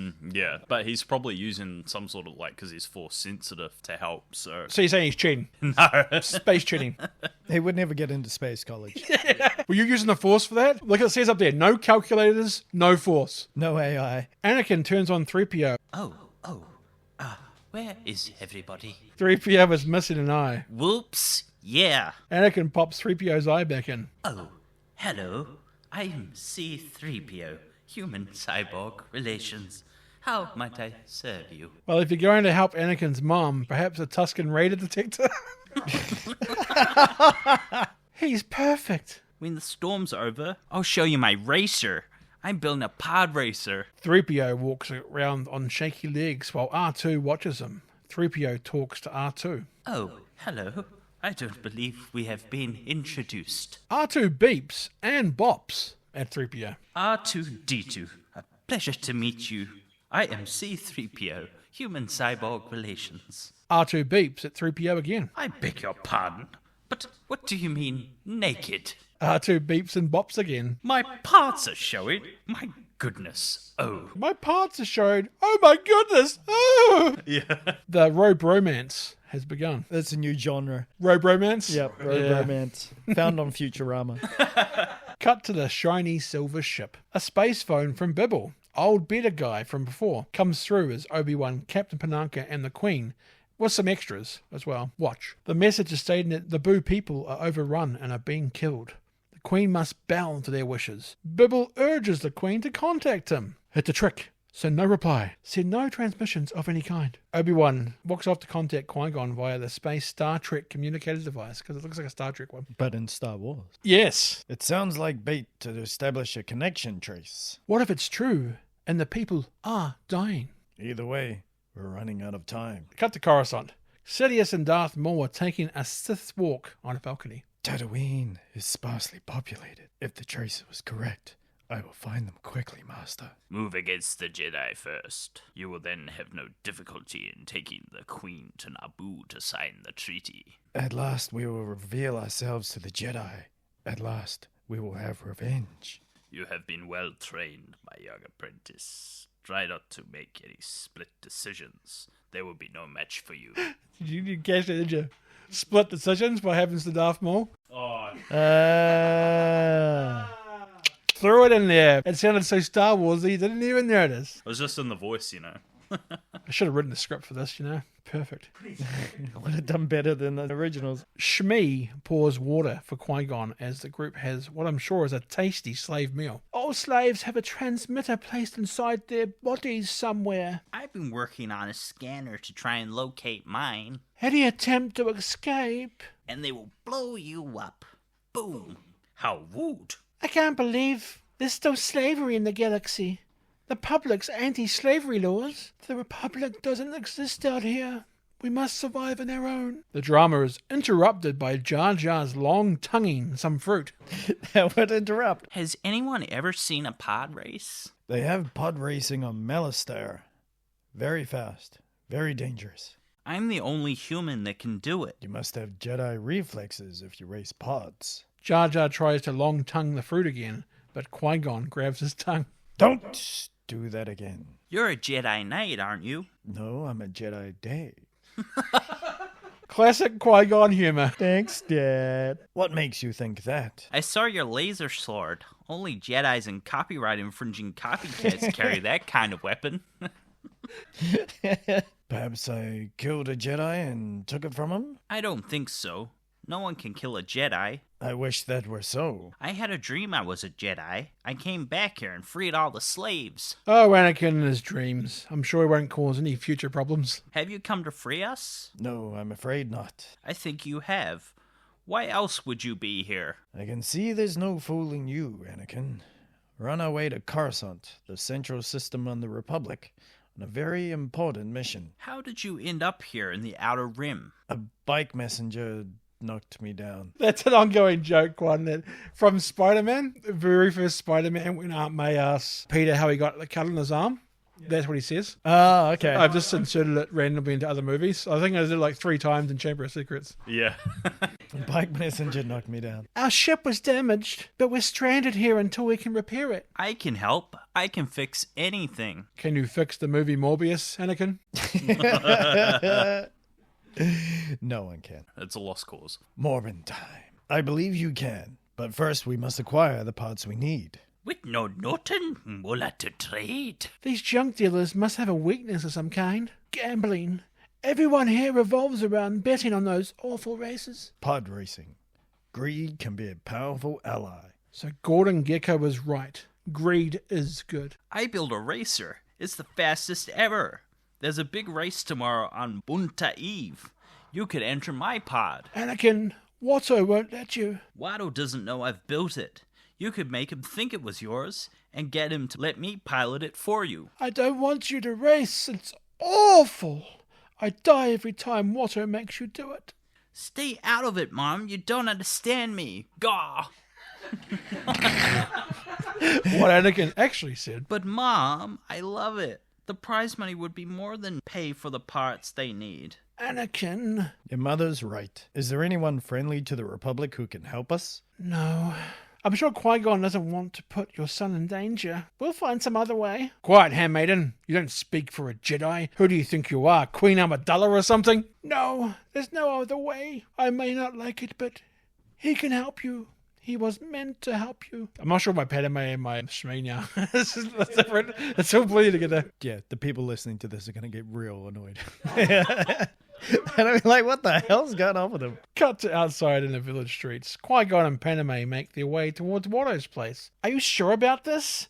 Trusting our fate to a boy we hardly know? The Queen will not approve. The Queen doesn't need to know. Well, I don't approve. Qui-Gon goes inside to see Watto. The boy tells me you want to sponsor him in a race. How can you do this? Not the Republic credits, I think, huh? My ship will be the entry fee. Qui-Gon whips out a hollow pick of the shiny silver ship. So shiny. Well, it's a good ship, boys, you know, yeah. The budgie boys are loving it. Ah, not bad, huh? A Nubian, huh? It's in good order, except the parts I need. What would the boy ride? He smashed up my pod in the last race. It would take some long time to fix it, huh? It wasn't my fault, really. Saboba flashed me. What, Anakin? With his vents. Oh, okay then. I actually saved my pod. Mostly. That you did. Huh? Ha ha ha. The boy's good, no doubts there, huh? Well, I've acquired a pod in a game of chance. The fastest ever built. I hope you didn't kill anyone I know for it, huh? Ha ha ha. So, you supplied the pod and the entry fee, and I supplied the boy. We split the winnings, 50-50, I think, huh? If it's going to be 50-50, I suggest you front the cash for the entry. If we win, you keep all the winnings, minus the cost of the parts I need, and if we lose, you keep my ship. Either way, you win. Watto thinks about it. Deal. Watto and Qui-Gon slap hands. Slap hands. Slap hand. Watto speaks in Huttese to Anakin. Says that Anakin's friend is a foolish one. Cut to the shiny silver ship. Obi-Wan is once again communicating with Qui-Gon via a Star Trek communicator. Beep, beep. What if this plan fails, Master? We could be stuck here for a very long time. Wonder if that was an inside joke about Obi-Wan's fate later on, because he's stuck on Tatooine? I think you're onto something there. Make it so. Oops, wrong franchise. Well, it's too dangerous to call for help. And a ship without a power supply isn't going to go anywhere. And there's something special about this boy. Shmi comes outside to where Qui-Gon is. You should be very proud of your son. He gives without any thought of reward. Yeah, That won't last. Well, he knows nothing of greed. He has He has special powers? Yes. He can see things before they happen. That's why he appears to have such good reflexes. It's a Jedi trait. He deserves better than a slave's life. Had he been born in the Republic, we would have identified him early. The Force is unusually strong with him. That much is clear. Who was his father? He had a father. His name was Ben Parker. It kind of sounds like your Dumbledore. I'm changing it because I want to make it sound different to Padme. You could go full Dumbledore. He had a father, Harry. His name was Ben Parker. Did you put your name in there, Harry? The Goblet of Fire, Harry. Did you? There was no father. I'm just changing the voices completely now. This is just all over the place, guys. I carried him. I gave birth. I raised him. I can't explain what happened. Can you help him? I don't know. I didn't actually come here to free slaves. Qui-Gon Jinn showing his true colours, just another George Washington. A bunch of Tatooine kids come over to Anakin while he works on the pod racer. Anakin shows off talking up how he's in the Boonta race tomorrow. Jar Jar numbs his tongue when he hits the energy binders on the pod racer. A great laugh for the kids. Jar Jar then gets his hand caught in one of the engines. Padme gets him out just in time before Anakin fires the engines up. Pod racers are cool. Cut to the slave quarters at night. Qui-Gon is sitting outside with Anakin. Stay still, Annie. Let me clean this cut. Anakin stares straight up into the night sky. There's so many. Do they all have a system of planets? Most of them. Unless they are not in the Jedi archives. If they're not in there, then they do not exist. Attack of the Clones. Has anyone been to them all? Not likely. Ha ha! I want to be the first one to see them all. Shmi calls Anakin in for bedtime. Anakin sees Qui-Gon messing with something. What are you doing? Checking your bloods for infections. Go on. You have a big day tomorrow. A dirty Jedi lie. Qui-Gon uses his Star Trek communicator to call Obi-Wan. Obi-Wan? Yes, Master. I need an analysis of this blood sample I'm sending you. Wait a minute. Obi-Wan does space science by pushing some buttons that causes lights to start blinking. I need a midichlorian count. And there it is. This is where midichlorians come in. The Force is now gone. What are your thoughts on midichlorians? Yay or nay? Definitely nay. Nay. Big nay. The Force should be something anyone can really learn to adapt or use. It shouldn't be a science. No. Yeah. It's a mysterious Thing. It's this mystery that no one knows, and it's better to have it unexplained. Absolutely. Agreed. Obi-Wan gets instant results. Must be using an SSSSSD drive. The reading is off the chart. Over 20,000. Even Master Yoda doesn't have a midichlorian count that high. Well, he's pretty old, you know. After a few years, they stop swimming. No Jedi has. What does that mean? I'm not sure. Qui-Gon notices Shmi in the doorway. She probably heard most of that given look on her face. Cut to space. A ship lands on Tatooine at night. It's Darth Maul. He uses space binoculars to look around. He locates the village. Maul then sends little flying droid balls to scout around. Cut to daytime on Tatooine. Everybody's getting ready for the pod races. Qui-Gon is in a tent with pod races in it, walking and talking with Watto. I want to see your spaceship the moment the race is over. Patience, my blue friend. You'll have your winnings before the sun is set, and we'll be far away from here. Not if your ship belongs to me, I think, huh? Ha! I warn you, no funny business. You don't think Anakin can win? Don't get me wrong. No. I have a great faith in the boy. He's a credit to your race, but Sebulba there is going to win, I think. Jar Jar freaks out when he sees Sebulba getting rubbed down by some Twi'leks, the prostitutes of the Star Wars galaxy. Now I'm going to get in trouble with all Twi'lek people out there. I'm an accountant. Why do you think that? He always wins. Ah, I'm betting heavily on Sebulba. I'll take that bet. You what? I'll wager my new racing pod against, say, the boy and his mother. Easy there. Don't gamble too hard, otherwise all your money might be Qui-Gon. I use it again. Recycling is good for the galaxy. No pod is worth 2 slaves. Not by a long shot. The boy, then? Damn it, who put a question mark on the teleprompter? Watto carefully considers this proposal. We let our fate decide, huh? I just happen to have a chance cube here. Watto always ready to battle like a Yu-Gi-Oh duelist. Time to duel! Blue is the boy. Red, his mother. Watto throws a chance cube. Qui-Gon waves his hand using the Force to get what he wants. The chance cube lands on Blue. You won this toss, Outlander, but you won't win the race, so it makes little difference. Watching this now, do you agree with Qui-Gon using the Force to benefit his own plans? Do you think it's right of him to use the Force in this way as a Jedi? Depends whether he's a fatalist. Yeah, I mean, he is doing it for his own sort of selfish kind of reasons because he sees the potential of Anakin to be trained as a Jedi, I think, at this point, even if he is going against what the Jedi Council want him to do. Yeah, it's a tough one because it's going against his teachings, but then Qui-Gon, I think, should be what the Jedi Council should be. Yeah. It's not black and white. There should be a grey area, and that's where Qui-Gon lives. This means that he gets a slave freed and potentially finds the chosen one. He's not manipulating the Force, he's just using it. So, from a certain point of view. Anakin, Padme, and Shmi and the other local kid arrive in the large tent on space camels. They're space camels, alright? Watto tells Anakin and Huttese that Anakin better stop his friend's betting or Watto will end up owning him too. Anakin talks to Qui-Gon, who walks over. What do you mean by that? I'll tell you later. 3PO and R2 have a convo about space travel. Not that important to the story, so let's move on. Local slave boy friend tries to get the line, "This is so wizard," over, but fails tremendously. Local slave boy says that he hopes Anakin actually finishes the race this time. Anakin be like, Did I forget to mention that part? Anakin has never finished a race, let alone won a race. Qui-Gon has faith. At least, he says he does. Meanwhile, in the local markets, one of Darth Maul's bull droids are floating around scanning for clues. Don't you hate it when Darth Maul's bulls are floating around looking for clues?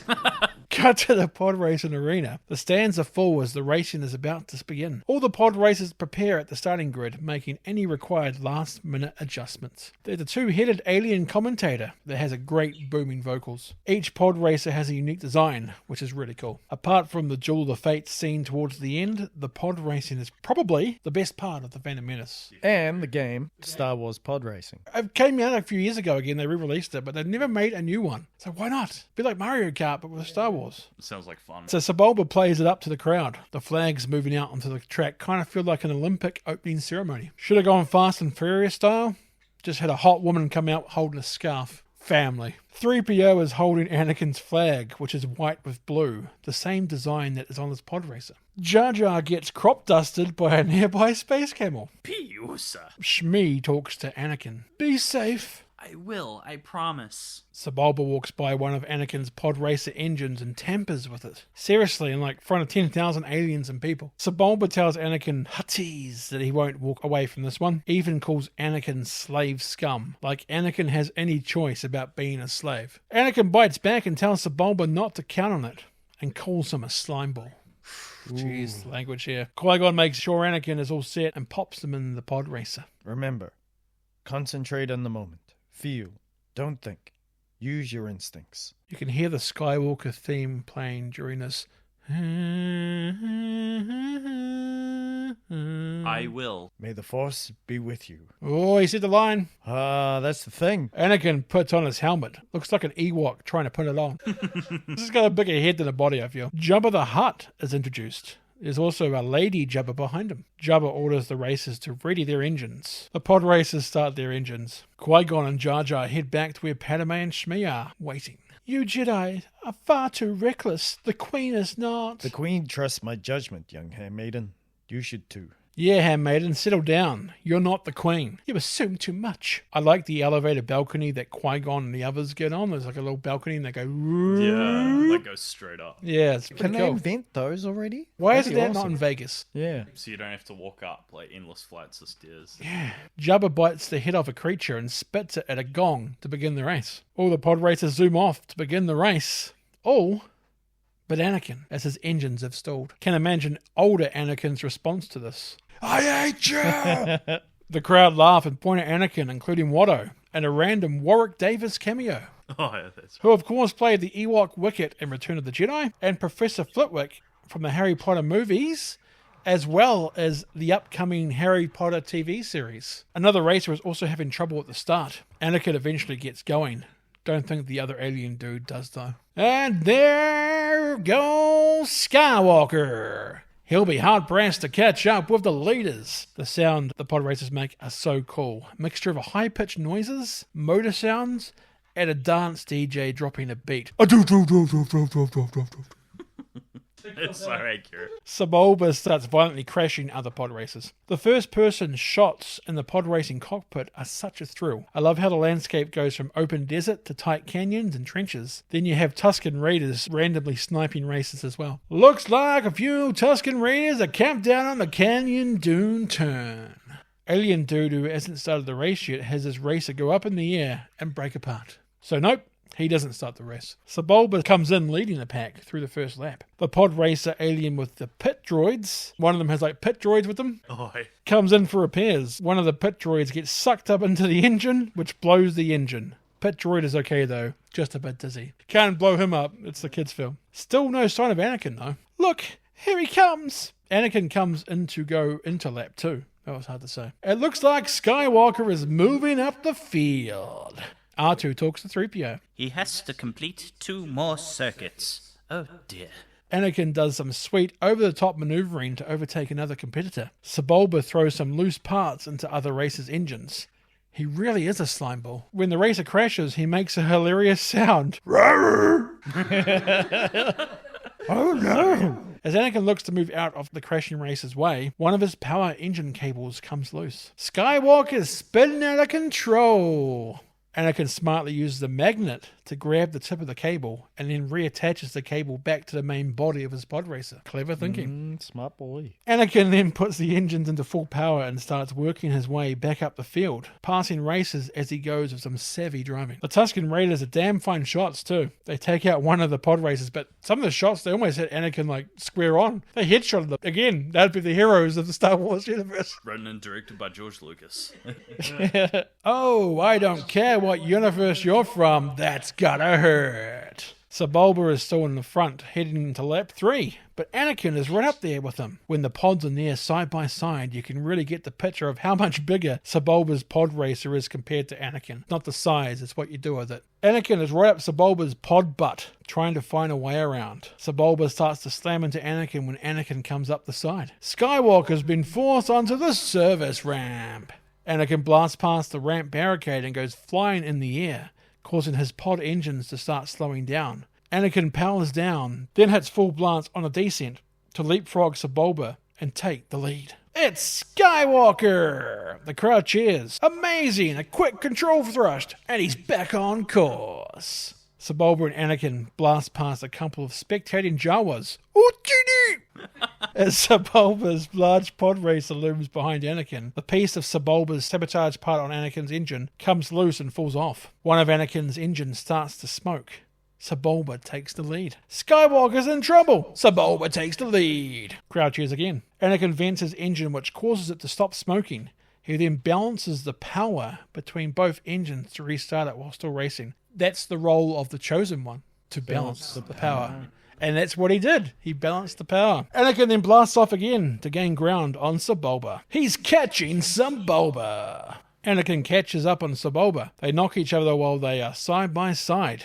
Some of their cables get intertwined, leaving Anakin and Sebulba's pod racers stuck together. Pretty sure I've seen that movie before, where it was like Matt Damon and someone else, and they were conjoined twins. It was a comedy. I think it was called Stuck on You. Anakin then ramps up the power, which disengages the 2 pod racers. Sebulba's pod racer is sent flying out of control and crashes. Greg Kinnear was the other guy from Stuck on You with Matt Damon. There you go.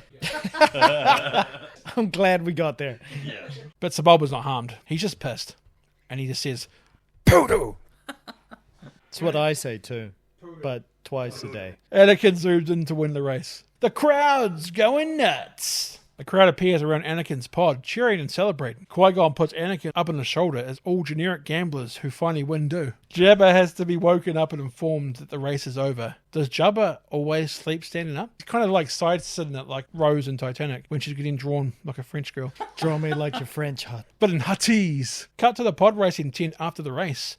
Padme hugs Anakin. She'll be doing more than that later in the saga. We owe you everything, Annie. It's so wonderful, Annie. You've brought such hope to those who have none. I'm so proud of you, and I'm getting incredibly old, incredibly fast. And this. Cut to Watto, feeling sad. Qui-Gon arrives to see him. You swindled me. Watto's not lying. Qui-Gon, be devious. You knew the boy was going to win. Somehow you knew it. I lost everything. Watto's ruined, like Harry was in Spider-Man 2. Sir, he saved your life. He humiliated me by touching me. Had to throw in that Spider-Man 2 one, didn't we? Whenever you gamble, my friend, eventually you'll lose. Says the guy who rigged most of it. Bring the parts to the main hangar. I'll come by your shop later on so you can release the boy. You can't have him. It wasn't a fair bet. It never is when you lose. Qui-Gon turns around, arms folded in his sleeves, with a come-again look on his face. Would you like to discuss it with the Hutts? I'm sure they can settle this. Watto looks defeated. Take him. Poor Watto. Makes you want to launch a "What about Watto?" viral campaign. What about Watto? Qui-Gon gives a respectful nod and walks away. Cut to the shiny silver ship in the desert. Qui-Gon and Jar Jar have returned with the parts required for the shiny silver ship. I'm going back. Some unfinished business. I won't be long. Qui-Gon going back for some Twi'lek action. Why do I sense we've picked up another pathetic life form? It's the boy who's responsible for getting these parts. Get this hyperdrive generator installed. You get the sense Qui-Gon didn't take too kindly to Obi-Wan calling Anakin another pathetic life form. When he looks at him, he's kind of like, you kind of think more than that. You can't just think surface level. It's almost like he's the only one that believes in Anakin. Yeah, and people aren't seeing what he's seeing. It's just getting frustrating. Yes, Master. They shouldn't take long. Qui-Gon leads his space camel back to town. Qui-Gon and Anakin go back to the slave quarters. Anakin gives his mom, the money from selling the pod racer. Qui-Gon tells Shmi that Anakin has been freed. What? You're no longer a slave. Did you hear that? No, you must make your dreams come true, Annie. You even be able to stop the ones you love from dying. You are free. Shmi looks at Qui-Gon knowing she is still a slave. Will you take him with you? Is he to become a Jedi? Yes. Our meeting was not a coincidence. Nothing happens by accident. You mean I get to come with you on your spaceship? It's a shiny silver ship. Get it right. It's important. Anakin, training to become a Jedi is not an easy challenge. And even if you succeed, it's a hard life. But I want to go. It's what I've always dreamed of doing. Can I go, Mom? Anakin, this path has been placed before you. The choice is yours alone. Anakin looks at his mum and thinks, ponders, takes a moment to recollect, really takes it in. I want to do it. Then pack your things. We haven't much time. Yippee! There goes that yippee again. Anakin gets so excited about going to pack that it only really dawns on him now that his mom isn't coming. What about Mom? Is she free too? I tried to free your mother, Annie, but Watto wouldn't have it. You're coming with us, aren't you, Mom? Everyone has sad face. Son, my place is here. My future is here. It is time for you to let go. I don't want things to change. But you can't stop the change any more than you can stop the suns from setting. Something older Anakin doesn't understand and tries to fight. Oh, I love you. Shmi hugs Anakin. Now hurry! Anakin runs to his room. Thank you. I'll watch after him. You have my word. He does actually keep his word, as Qui-Gon does sadly see what Anakin becomes. The Kenobi show and stuff, you see Qui-Gon at the end of it. Spoiler alert, as a Force ghost, but he doesn't know how to become a ghost for most of it. And there's a scene in Attack of the Clones when Anakin takes out the Sand People. Yep. You can hear someone going, Anakin! Anakin! That's Qui-Gon's voice. Really? Reaching out to stop him from doing it. He does actually watch over him as he promises, so he doesn't actually break his word when he passes. Cool. Will you be alright? Yeah. Spoiler. She won't. Anakin tells 3PO to watch over his mum. Jokes. Anakin just bails and says that he promises his mum won't sell him or anything. Oh my. As Anakin and Qui-Gon walk away, Shmi watches them leave. Anakin stops in his tracks and goes back to give his mum a hug. I can't do it, Mom. I just can't do it. Annie, Will I ever see you again? what does your heart tell you? I hope so. Yes, I guess so. Jake Lloyd's performance in this scene is actually pretty good. You can actually see the subtlety of how sad he is and just thinking about if he's ever going to see his mother again. Like most 8-year-olds, it would sound damn wooden, and a lot of people would say that that's his performance right through this. If you watch the scene again, I think he has a lot more subtlety to his performance that people give him credit for. I agree. Then we will see each other again. I will come back and free you, Mom. I promise. Now be brave and don't look back. Don't look back. Anakin walks away with Qui-Gon. Shmi, later on, left Tatooine, became the first lieutenant on a pirate ship to Captain James Hook. Shmi! Don't stop me, Shmi. Don't even think about stopping me, Shmi. Shmi, don't stop me, Shmi. Shmi, what are you doing? Stop me, Shmi. Love Dustin Hoffman as Captain James Hook. Cut to Darth Maul in the desert. One of his balls has returned. The floating ball droid speaks in droid language to Maul. Maul hops on a space lime scooter and drives off. Anakin and Qui-Gon are running towards the shiny silver ship in the desert. As Anakin is running and complaining, Darth Maul appears behind Anakin on his flying space lime scooter. Anakin, drop! Anakin drops to the ground rather gently and just misses being run over by Maul. Again, Maul would have been the hero.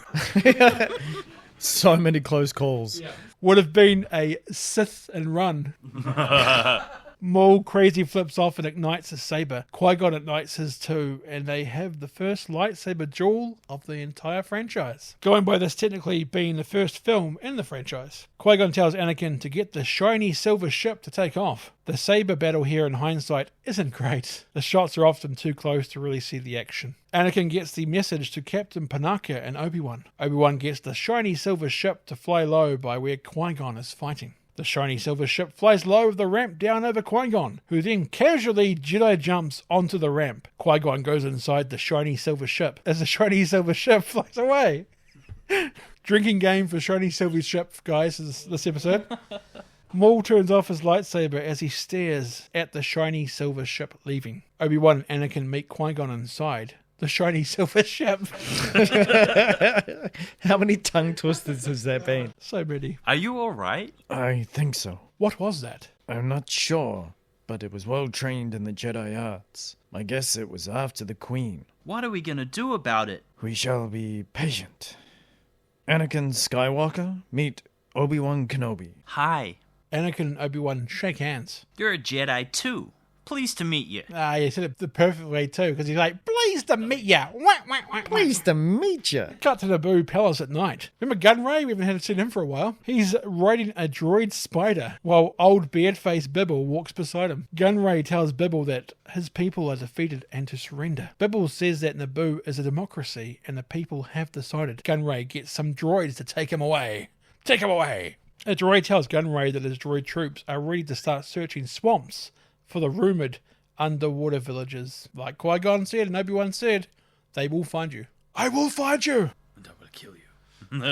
Cut to Padme in the quarters of the shiny silver ship. Padme turns on the Bibble distress call once more. Padme wrestles with the thought of contacting Naboo, but then sees Anakin looking sad in a chair around a table. You alright? It's very cold. I should probably mention Jar Jar is sleeping in another chair nearby, but yeah, he's there. Padme wraps Anakin, it says Anakin here, Anakin in a blanket. Can't have her man feeling cold. It's so weird how young they meet. Grooming much? Yeah. She's like 15, he's like 8. As you get older, it's not a big gap. Oh. It's just the time of their lives. Yeah. When they're 42 and 35, fine. You come from a warm planet, Annie. A little warm for my taste. Space is cold. You seem sad. The Queen is worried. Her people are suffering, dying. She must convince the Senate to intervene or I'm not sure what will happen. I made this for you, so you'd remember me. It's a bone pendant necklace thing. I carved it out of a Japor snippet. Oh yeah, an old Japor snippet. Yeah, I remember those. Very famous, those. Yeah. It will bring you great fortune. It's beautiful, but I don't need this to remember you by. Many things will change when we reach the capital, Annie, but my caring for you will remain. Oh, okay. That's one way to put it. Anakin then says he cares for Padme too, but he misses his mother. Cut to the shiny silver ship arriving on planet Coruscant. This is the slogan for Coruscant. Coruscant. The entire planet is one big city.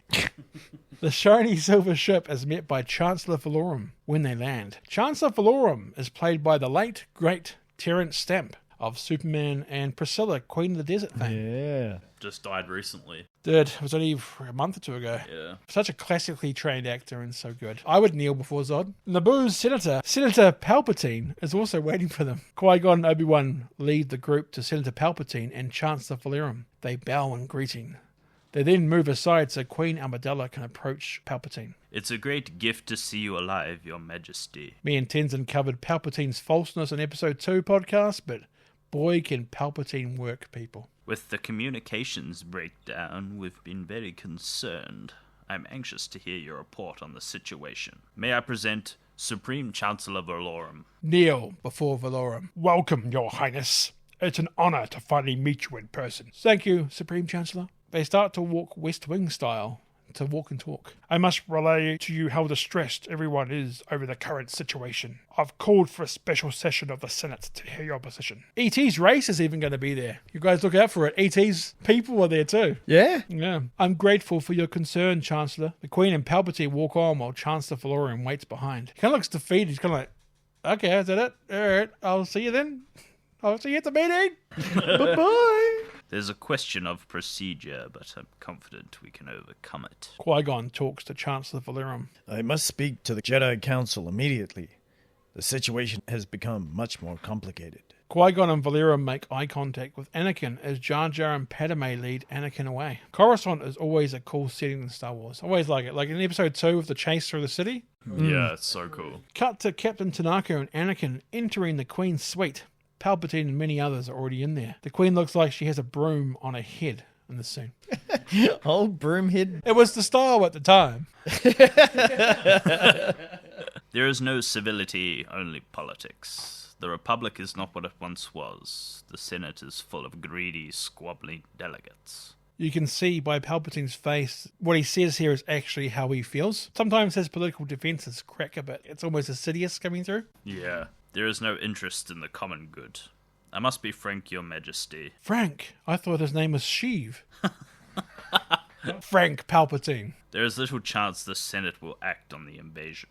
Chancellor Valorum seems to think there is hope. Do you guys think that Valorum would have actually helped Naboo if he had more time to act? Or do you think he was actually as weak as what Palpatine says? Because, yes, Palpatine's evil, but it doesn't exactly mean he's wrong. No, I think that Valorum had the strength to help what was going on in Naboo, but Palpatine just wanted him out of the picture. Well, it's actually Palpatine that was causing the disruptions too. Yeah. I'm sure he was, because the guy that's next to Valorum is also with Palpatine. Oh, okay. Kind of has like the judges kind of look to his head. Yeah. So he's probably, and he whispers to him.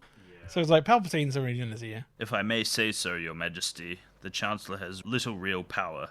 He is mired by baseless accusations of corruption. I wonder who started those rumors. The bureaucrats are in charge now. What options have we? Our best choice would be to push for the election of a stronger Supreme Chancellor, one who could control the bureaucrats and give us justice. The prequel trilogy did make plenty of mistakes, but how Palpatine maneuvered his way to power was not one of them. Apart from obviously Darth Vader becoming Darth Vader, this is probably the most interesting part of the whole series. This is how Palpatine works his way to power, yeah. Weirdly, it's also one of the things, like, other than, I don't know, Veep or with the West Wing, it's one of the few things where you can be like, okay, that's how politicians work. Yeah. That's what they do. They just, instill ideas and then worm their way in. You could call for a vote of no confidence in Chancellor Valorum. He has been our strongest supporter. Our only other choice would be to submit a plea to the courts. The courts take even longer to decide things in the Senate. Our people are dying, Senator. We must do something quickly to stop the Federation. Palpatine having the Queen turn on Valerian by making her feel like she has no choice is so well done. I like it. He's making it her decision, but he's giving her the idea and is feeding it to her. It's like, it's so brilliant, but it's also so evil. Is he using the Sith Force? Possibly at this point. I don't think Padme is weak-minded, so I don't think she could be influenced by it. Oh, yeah. Worth a thought. I never thought about it. To be realistic, Your Majesty, I think we're going to have to accept Federation control for the time being. That is something I cannot do. Cut to the Jedi Temple on Coruscant. The construction is interesting. 4 pillars with rooms at the top, with one larger pillar in the middle. The main pillar houses the Jedi Council room at the top. Qui-Gon is talking with the Jedi Council with Obi-Wan beside him. He was trained in the Jedi arts. My only conclusion can be that it was a Sith Lord. Impossible. The Sith have been extinct for a millennium. I do not believe the Sith could have returned without us knowing. You already are getting a taste of the Jedi's arrogance and reluctance to take the threat of the Sith seriously. And this is the very first scene of the very first movie, and it shows you automatically, bam. The Jedi are blinded by the fact that they feel they know everything. Nothing can get past them. Yoda is the only one I feel believes that it's possible, because he is the most wise. Hard to see the dark side is. We'll use all our resources to unravel this mystery. We will discover the identity of your attacker. May the Force be with you. Side note, do you prefer the old puppet Episode 1 Yoda or the new digital version they replaced him with? Oh, puppet. You like the puppet more? I like the CG Yoda. Looks way more realistic. Well, if this is the Senate, as it is, Tenson and I agree. Yeah. Personally, I much prefer the CGI Yoda, and this is my reasons. Puppet Yoda I found distracting and took you out of the scene. The design to me was more cartoonish than the original one, they used in the original trilogy. A rare time where I prefer a CGI version over the practical. He felt like a Muppet in the Star Wars universe. That's so true. He really did. He looks stoned. The CGI one is actually well done. I see him as a person now, not as just a CGI model. Like Gollum. The Jedi's bow, then Obi-Wan starts to walk away, but Qui-Gon does not. Master Qui-Gon, more to say, have you? With your permission, my master, I've encountered virgins in the Force. A virgins, you say? Located around a person? A boy. His cells have the highest concentration of midichlorians I've seen in a life form. It is possible he was conceived by the midichlorians. You refer to the prophecy of the one who will bring balance to the Force? New Balance. Bring balance to the Force. The new collaboration. You believe it's this boy? I don't presume to. But you do. Revealed your opinion is. I request the boy be tested, master. Oh, a trained as a Jedi request for him. Finding him was the will of the Force. I have no doubt of that. Quite a few theories and fanfiction out there of what would Anakin have had been trained by Qui-Gon. Would Anakin's fate be different? I've seen some what-ifs and stuff online about what would happen if Qui-Gon, and they reckon Qui-Gon would have allowed Anakin to be with Padme. He would have told him, he would have been open about it because Qui-Gon would have created openness with them. Rather, Obi-Wan was always about, don't do this, don't do that. So he felt like he could never confide in him properly. It's the hard line. Yeah, Qui-Gon would have been open, and rather than saying, don't do this, he'd be like, how about we look at the Force and do it this way? If Qui-Gon had trained Anakin, that he would have actually been more a grey Jedi. He may have left the Jedis. No, I agree. Windu and Yoda look at each other. Windu then lets out a sigh like, fine. Bring him before us, then. Yoda and Windu look curious, yet concerned, while Qui-Gon and Obi-Wan leave the room. Cut to Anakin going to the Queen's suite to visit Padme. The guards let the Queen know that Anakin is at the door. When Anakin comes in the room, another handmaiden says that Padme is not here right now. The Queen then asks, who is it? The handmaiden says, it's Anakin Skywalker to see Padme. I've sent Padme on an errand, and she is certainly not me. Anakin says how he's on his way to the Jedi Temple to start his training. At least he hopes so. Anakin doesn't know if he'll ever see her again, so he's come to say goodbye. We will tell her for you, again, because I am totally not Padme. We are sure her heart will go with you. Anakin thanks the Queen. Cut to the Senate. Chancellor Valerian and his advisors are on a platform in the middle of this massive dome. All the senators from the Republic have their own pod, which towers all around the room. I do like the way the Senate looks in Star Wars. For me, it reminds me of an ancient Rome type of feel. Yeah, I agree. I think it's probably what inspired George Lucas to make it like kind of the Colosseum, ancient Rome. It does have that feel. It's very space Rome. It's very cool. Space Rome. The chair recognizes the senator from sovereign state of Naboo. You can hear the murmuring of voices all around. Palpatine drives the Naboo pod forward to be separate from the rest and closer to the Chancellor. Supreme Chancellor, delegates of the Senate, a tragedy has occurred, which started right here with the taxation of trade routes, and has now engulfed our entire planet in the impression of the Trade Federation. The Trade Federation senator rocks up in a pod. This is outrageous. I object to the senator's statements. Thank God President Nixon's still around. This is a crock.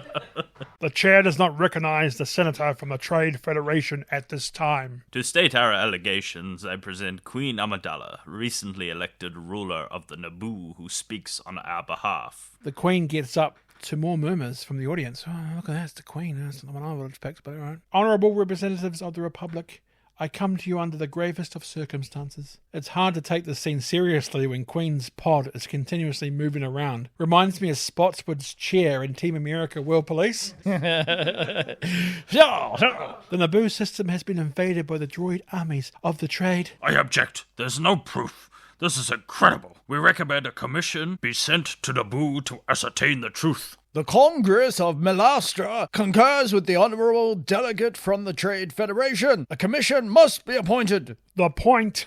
The Chancellor gets notified and stopped by one of his advisors. It's the guy that mentioned that some Palpatine's crew later on, the Judd-looking guy. Palpatine uses this to plant more seeds by secretly talking to the Queen. The true rulers of the Republic, and on the payroll of the Trade Federation, I might add. This is where Chancellor Valorum's strength will disappear.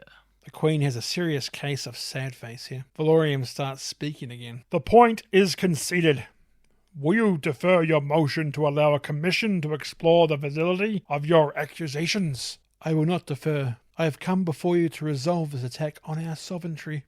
Now, I was not elected to watch my people suffer and die while you discuss this invasion in a committee. If this body is not capable of action, I suggest new leadership is needed. The crowd is stunned. Palpatine's plan is set in motion. I move for a vote of no confidence in Chancellor Valerium's leadership. The crowd is even louder now. Valerium is struck by this and sits down in shock, like, oh my god, I didn't see this coming. Oh no. The senators start chanting for a vote. I noticed this because of subtitles. Yeah, no confidence, isn't it? I wonder if E.T.'s race voted against Valerium. E.T. picks no confidence. Palpatine leans in close to the Queen. Now they will elect a new Chancellor. A strong Chancellor. One who will not let our tragedy continue. One far younger and more powerful. That last one's just when he says about Anakin. Yeah, that's right. Cut to Qui-Gon and Obi-Wan walking the halls of the Jedi Temple. The boy will not pass the Council's test, Master. He's too old. This is exactly what Yoda says about Luke. As well in the Empire. And he was way older. Yeah, and who is Yoda saying it to? He's saying it to Obi-Wan. Obi-Wan's saying it here. Right. So it's like it's all connected. Links. Anakin will become a Jedi. I promise you. Do not defy the Council, Master. Not again. I shall do what I must, Obi-Wan. If you would just follow the code, you would be on the Council. They will not go along with you this time. You have still much to learn, my young apprentice. There it goes again. My young apprentice. Ooh, Obi-Wan just got a bit of a taste of what Anakin's going to receive in Attack of the Clones. This scene with Obi-Wan and Qui-Gon shows you their two very distinct philosophies to the Jedi teachings. Cut to the Jedi Temple at what looks to be sunset. Makes sense as Qui-Gon and Obi-Wan were talking during sunset just before. Anakin is with the Jedi Council. Jedi Master Mace Windu is testing Anakin's Force abilities by getting him to correctly guess what is on a space handheld display. Anakin guesses them all correctly. How feel you? Cold, sir. Afraid, are you? No, sir. See through you we can. Be mindful of your feelings. Your thoughts dwell on your mother. I miss her. Afraid to lose her, I think, What does that got to do with anything? Everything. Fear is the path to the dark side. Fear leads to anger. Anger leads to hate. Hate leads to suffering. I sense much fear in you. Cut to the Queen in her room of Jar Jar. Ooh, Anakin, have you got something to worry about? He's got some competition. You're thinking you're people gonna die. I don't know. Gungans got get busted too. I hope not. Gungans no dying without a fight. We's warriors. We's got a grand army. That's why you no liking us, we's thinks. Captain Panaka and Senator Palpatine come walking in. Your Highness, Senator Palpatine has been nominated to succeed Valorum as Supreme Chancellor. A surprise, to be sure, but a welcome one. Palpatine, you sly dog. Your Majesty, if I am elected, I promise to put an end to corruption. Ha! Who else has been nominated? Bail Antilles of Alderaan and Ainley Team of Malastra. I feel confident our situation will create a strong sympathy vote for us. I will be Chancellor. Whoa, JB's like, no, you won't. No, no way. I fear by the time you have control of the bureaucrats, Senator, there'll be nothing left of our people, our way of life. I understand your concern, Your Majesty. Unfortunately, the Federation has possession of our planet. Senator, this is your arena. I feel I must return to mine. I have decided to go back to Naboo. Go back, but Your Majesty, be realistic. They'll force you to sign the treaty. I will sign no treaty, Senator. My fate will be no different than that of our people. Captain. Your Highness? Ready my ship. Please, Your Majesty, stay here where it is safe. It is clear to me now that the Republic no longer functions. I pray you will bring sanity and compassion back to the Senate and not have liberty die with thunderous applause. Cut to Qui-Gon, Obi-Wan, and Anakin in front of the Jedi Council. The Force is strong with him. He is to be trained, then? No, he will not be trained. No? He is too old. He is the chosen one. You must see it. Clouded this boy's future is. I will train him, then. I take Anakin as my Padawan learner. An apprentice you have, Qui-Gon. Impossible to take on a second. The code forbids it. Obi-Wan is ready. I am ready to face the trials. Our counsel we will keep on who is ready. He is headstrong, and he has much to learn of the living force, but he is capable. There is little more that he can learn from me. Young Skywalker's fate will be decided later. Now is not the time for this. The Senate is voting for a new Supreme Chancellor, and Queen Amidala is returning home, which will put pressure on the Federation and could widen the confrontation. And draw out the Queen's attackers. Go with the Queen to Naboo and discover the identity of this Dark Warrior. This is the clue we need to unravel the mystery of the Sith. May the Force be with you! Qui-Gon, Obi-Wan, and Anakin bow to the council, then leave the chambers. Cut to Qui-Gon and Obi-Wan by the shiny silver ship, preparing to return to Naboo. It's not disrespect, Master. It's the truth. From your point of view. Call back to Obi-Wan's line from Return of the Jedi. From a certain point of view. The boy is dangerous. They all sense it. Why can't you? His fate is uncertain. He's not dangerous. Sure. Sure, yeah. The Council will decide Anakin's future. It should be enough for you. Now, get on board. Obi-Wan walks to board the shiny silver ship. Anakin comes up to Qui-Gon with R2 beside him. Qui-Gon, sir, I don't want to be a problem. You won't be, Annie. I'm not allowed to train you, so I want you to watch me and be mindful. Always remember, lightsabers are like butter through younglings. Your focus determines your reality. I was saying it, I was like, your focus determines your reality. Stay close to me and you'll be safe. Master, sir, I heard Yoda talking about midichlorians. I've been wondering, what are midichlorians? Midichlorians are a microscopic life form that resides within all living cells. They live inside me? Inside your cells, yes, and we are symbiotes with them. Symbionts? Life forms living together for mutual advantage. Without the midichlorians, life could not exist, and we would have no knowledge of the Force. They continually speak to us, telling us the will of the Force. When you learn to quiet your mind, you'll hear them speaking to you. I don't understand. With time and training, Annie, you will. The Queen arrives to board the shiny silver ship. Your Majesty, it is our pleasure to continue to serve and protect you. I welcome your help. Senator Palpatine fears that the Federation means to destroy me. I assure you I will not allow that to happen. We're going home. Come on, R2. The shiny silver ship blasts off into hyperspeed. Cut to the Naboo Palace at night. Gunray is talking to Sidious on the space holophone. Is the planet secure? We have taken over the last pockets of primitive life forms. We are in complete control of the planet now. Good. I will see to it that in the Senate things stay as they are. I am sending my apprentice Darth Maul to join you. Yes, my lord. Sidious ends the space phone holocall. The Sith? Here? Cut to space. The shiny silver ship exits out of hyperspeed. The pilot is showing Anakin the buttons on the ship and what they are. Anakin is quickly picking things up. Cut to Captain Panaka talking to the Queen. As soon as we land, the Federation will arrest you and force you to sign the treaty. I agree. I'm not sure what you wish to accomplish by this. Oh, okay, so Qui-Gon, Obi-Wan, Jar Jar, and the others are in the room with them too. I didn't realize until Qui-Gon spoke up. I will take back what is ours. So don't stop me now. I'm having such a good time. I'm having a ball. Well, she's Queen. There are too few of us. Your Highness, we have no army, and only I can protect you. I can't fight a war for you. Interesting, Qui-Gon says this, as in later movies, and especially in the Clone Wars TV show, the Jedi's become generals of the clone army, so they do become soldiers. Yeah. But at the moment, we don't fight wars. We only protect people. So would Qui-Gon have even been in the clone army? I don't think he would have been a general. I think he would have walked away. Yeah. Jar Jar Binks? Misa, Your Highness. Yes. I need your help. Cut to a bit later. The shiny silver ship has one enemy ship on their scope. It's a droid control ship. They've probably spotted us. We haven't much time. Cut to the shiny silver ship landing in the dense forest of Naboo. I wonder if there's a space tree bed in there somewhere, or perhaps a Groot.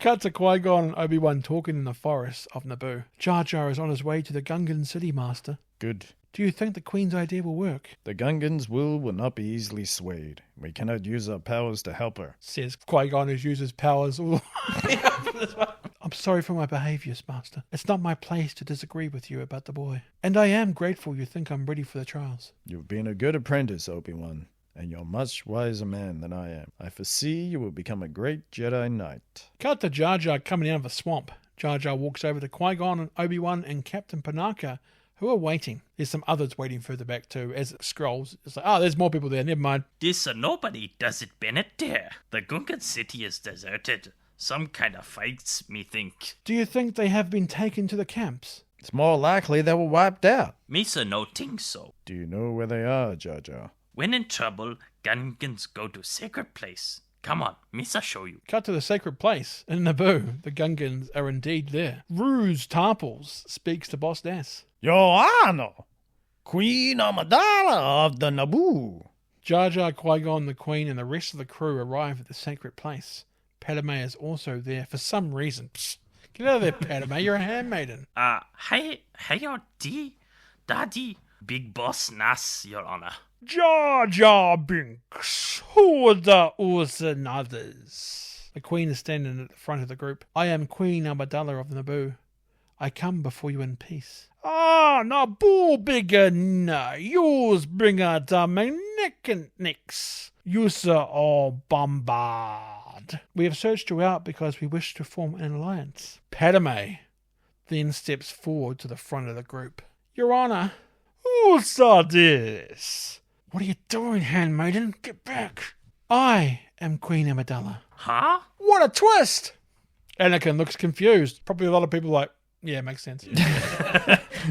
Yep, saw that. This is my decoy, my protection, my loyal bodyguard, my brother, my captain, my king. I'm sorry for my deception, but it was necessary to protect myself. Qui-Gon and Obi-Wan look at each other and smile. I still don't know if they knew Padme's true identity. I just don't know. It seems to go over their head a bit. Yeah, it's like, oh, we should have known that being Jedis. Although we don't always agree, Your Honor, our two great societies have always lived in peace. Ah! The Trade Federation has destroyed all that we have worked so hard to build. If we do not act quickly, all will be lost forever. I ask you to help us. No, I beg you to help us. Padme drops to her knees. We are your humble servants.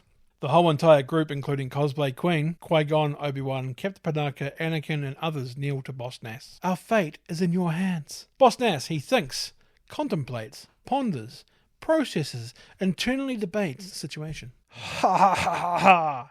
Ha ha ha ha! You're not thinking you're greater than the Gungans.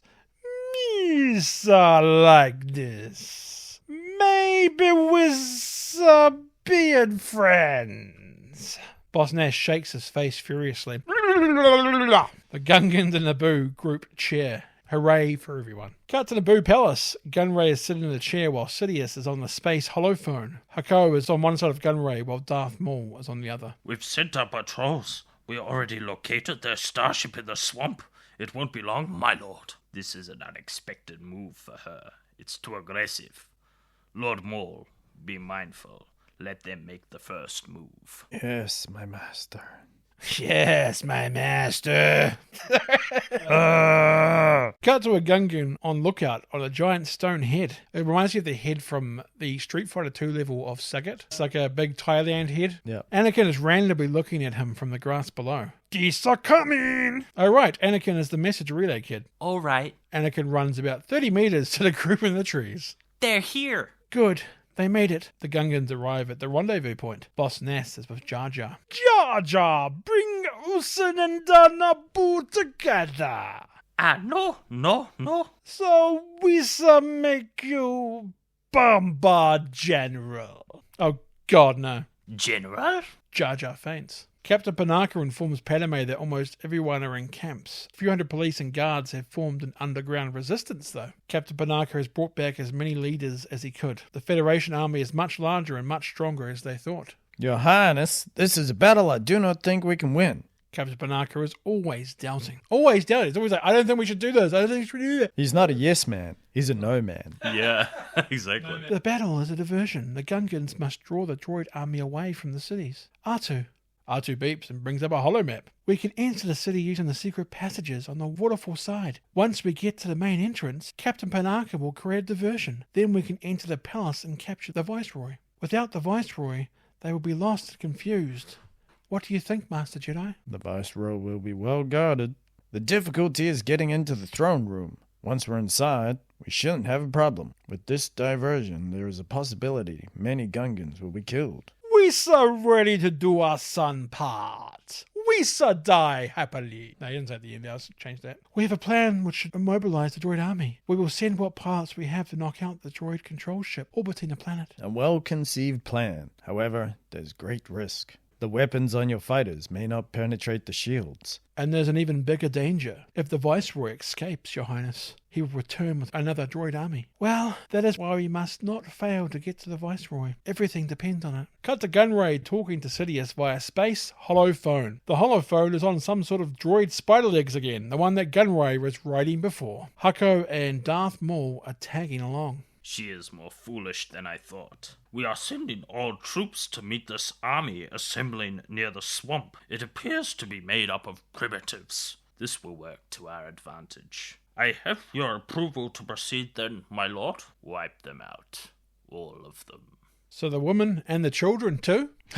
Cut to the foggy swamplands. Rue's Tarpals can be seen running through. Then the other Gungan soldiers start to also appear from the mist. It's actually a pretty cool shot, just misty shot, and they come walking through the shadows. Gungans are marching into battle. One Gungan is blowing the horn of Gondor.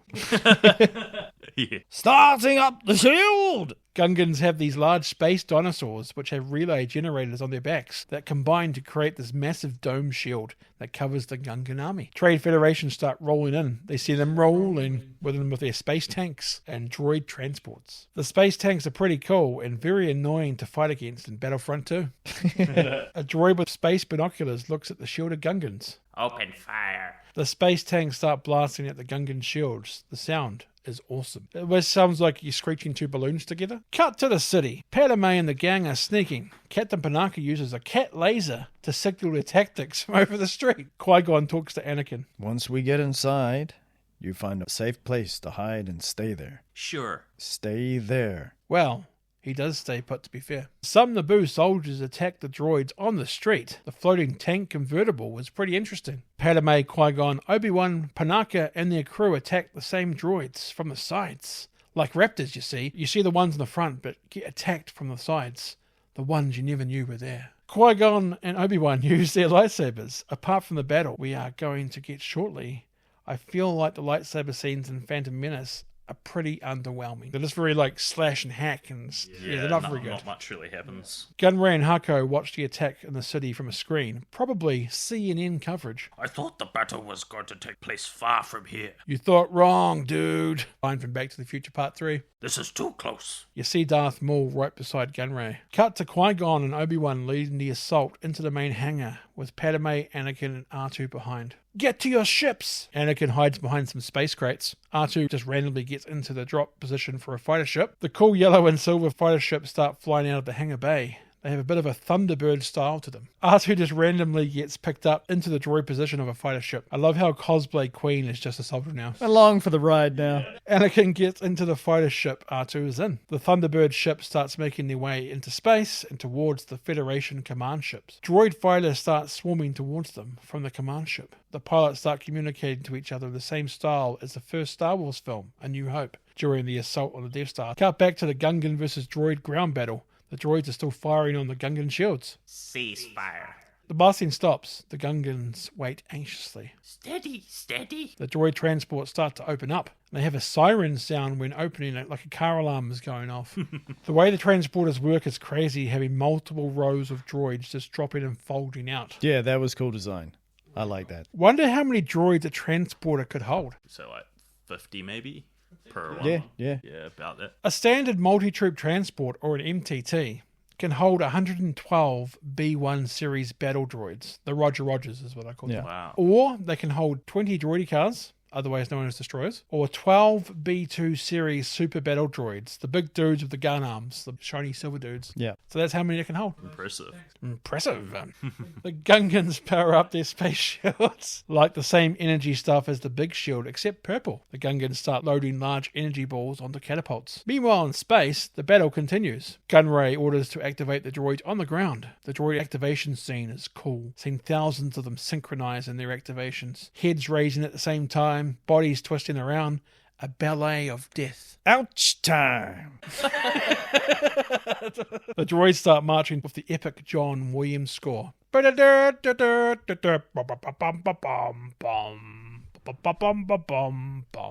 The droids march right through the Gungan shield. The droids fire their blasters while the Gungans fire back with their catapult and small energy ball slingshots, or I call swing shots, because you need to swing them like a discus. The battle has begun. Jar Jar does some goofy things. Cut back to the hangar.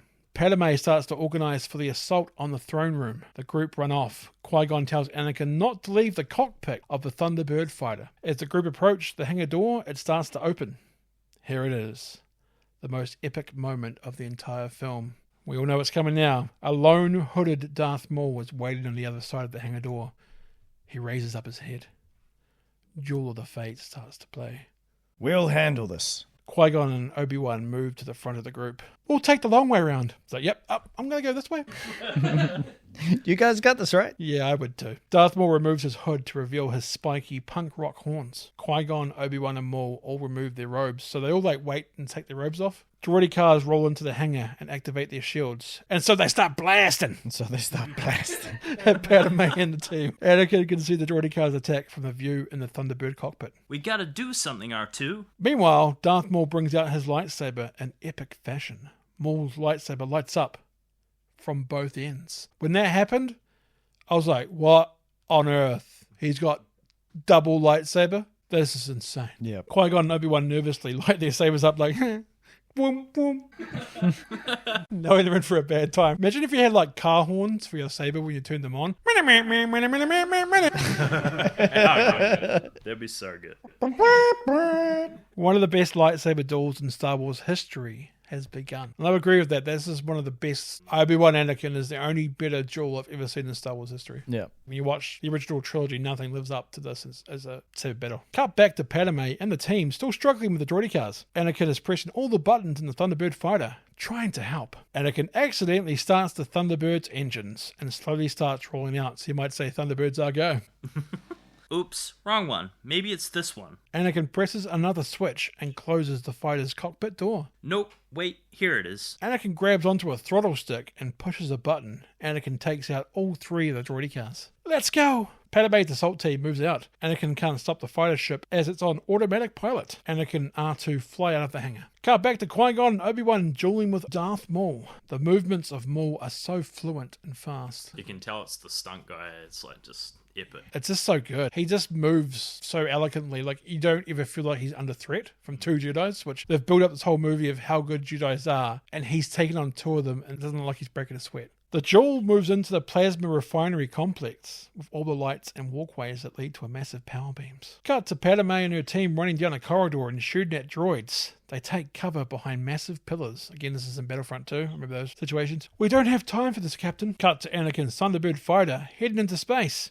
Anakin realizes the autopilot is taking the fighter ship to the command ship. Cut to the Gungans' ground battle. Droidy cars are now involved. Jar Jar gets a droid caught on his back. He throws it off, jumps on it on the ground. Then the droid gets caught in his leg, which sets off the droid's blaster, causing Jar Jar to inadvertently shoot other droids. Still don't know how one droid blast can take down a droidy car, but whatever. Cut back to the space battle. The deflector shield is too strong.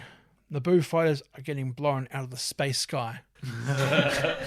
Some of these fighter battle shots are pretty epic though, like the way they're moving around and stuff is actually pretty epic. Anakin is now right in the thick of the battle. Whoa, R2, get us off this autopilot. It's gonna get us both killed. R2 beeps and bops. You did it, R2. Okay, let's go left. Anakin takes a sharp left turn. R2 beeps. Go back. Qui-Gon told me to stay in this cockpit, so that's what I'm gonna do. Anakin's fighter gets droid fighters attacking him from behind. I'll try spinning. That's a good trick. Anakin tries spinning. R2 beeps. I know we are in trouble. Just hang on. Cut back to the pillar corridor where Padme and the team are still pinned down by droids. Captain Panaka blasts a hole in a window beside them. Go! Padme, Panaka, and the team escape out the window and use Batman-style grappling guns to go up the side of the building. It's Batman. When they reach the desired floor, they stop. I love the sound of them detaching the cables from their guns. On the outside of the wall, they're like... That's kind of big details you wouldn't think of. Padme blasts through the window. The group moves inside. It's an even bigger corridor with a giant statue at the end. I don't think I've talked much about the art style of Naboo and the palace, but very stunning. Maybe Spanish or Greek influenced, I think.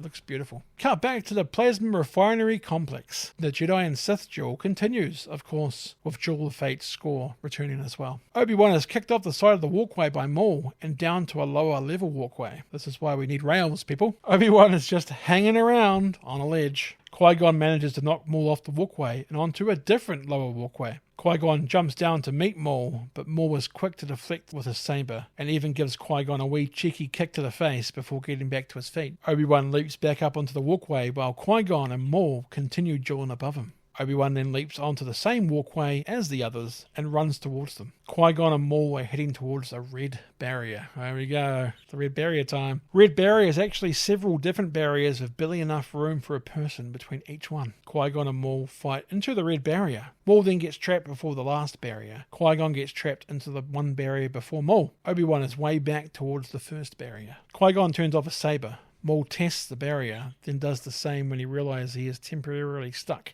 Qui-Gon drops down and starts to meditate. Obi-Wan then turns his saber off too. Darth Maul paces back and forth, grimacing towards Qui-Gon. I forgot to mention that Darth Maul has those eyes. Those horrible yellow eyes! Spider-Man again. Always got to find its way in. Cut back to the Gungan battleground. The shield relay devices on the space dinosaurs are getting blasted and destroyed.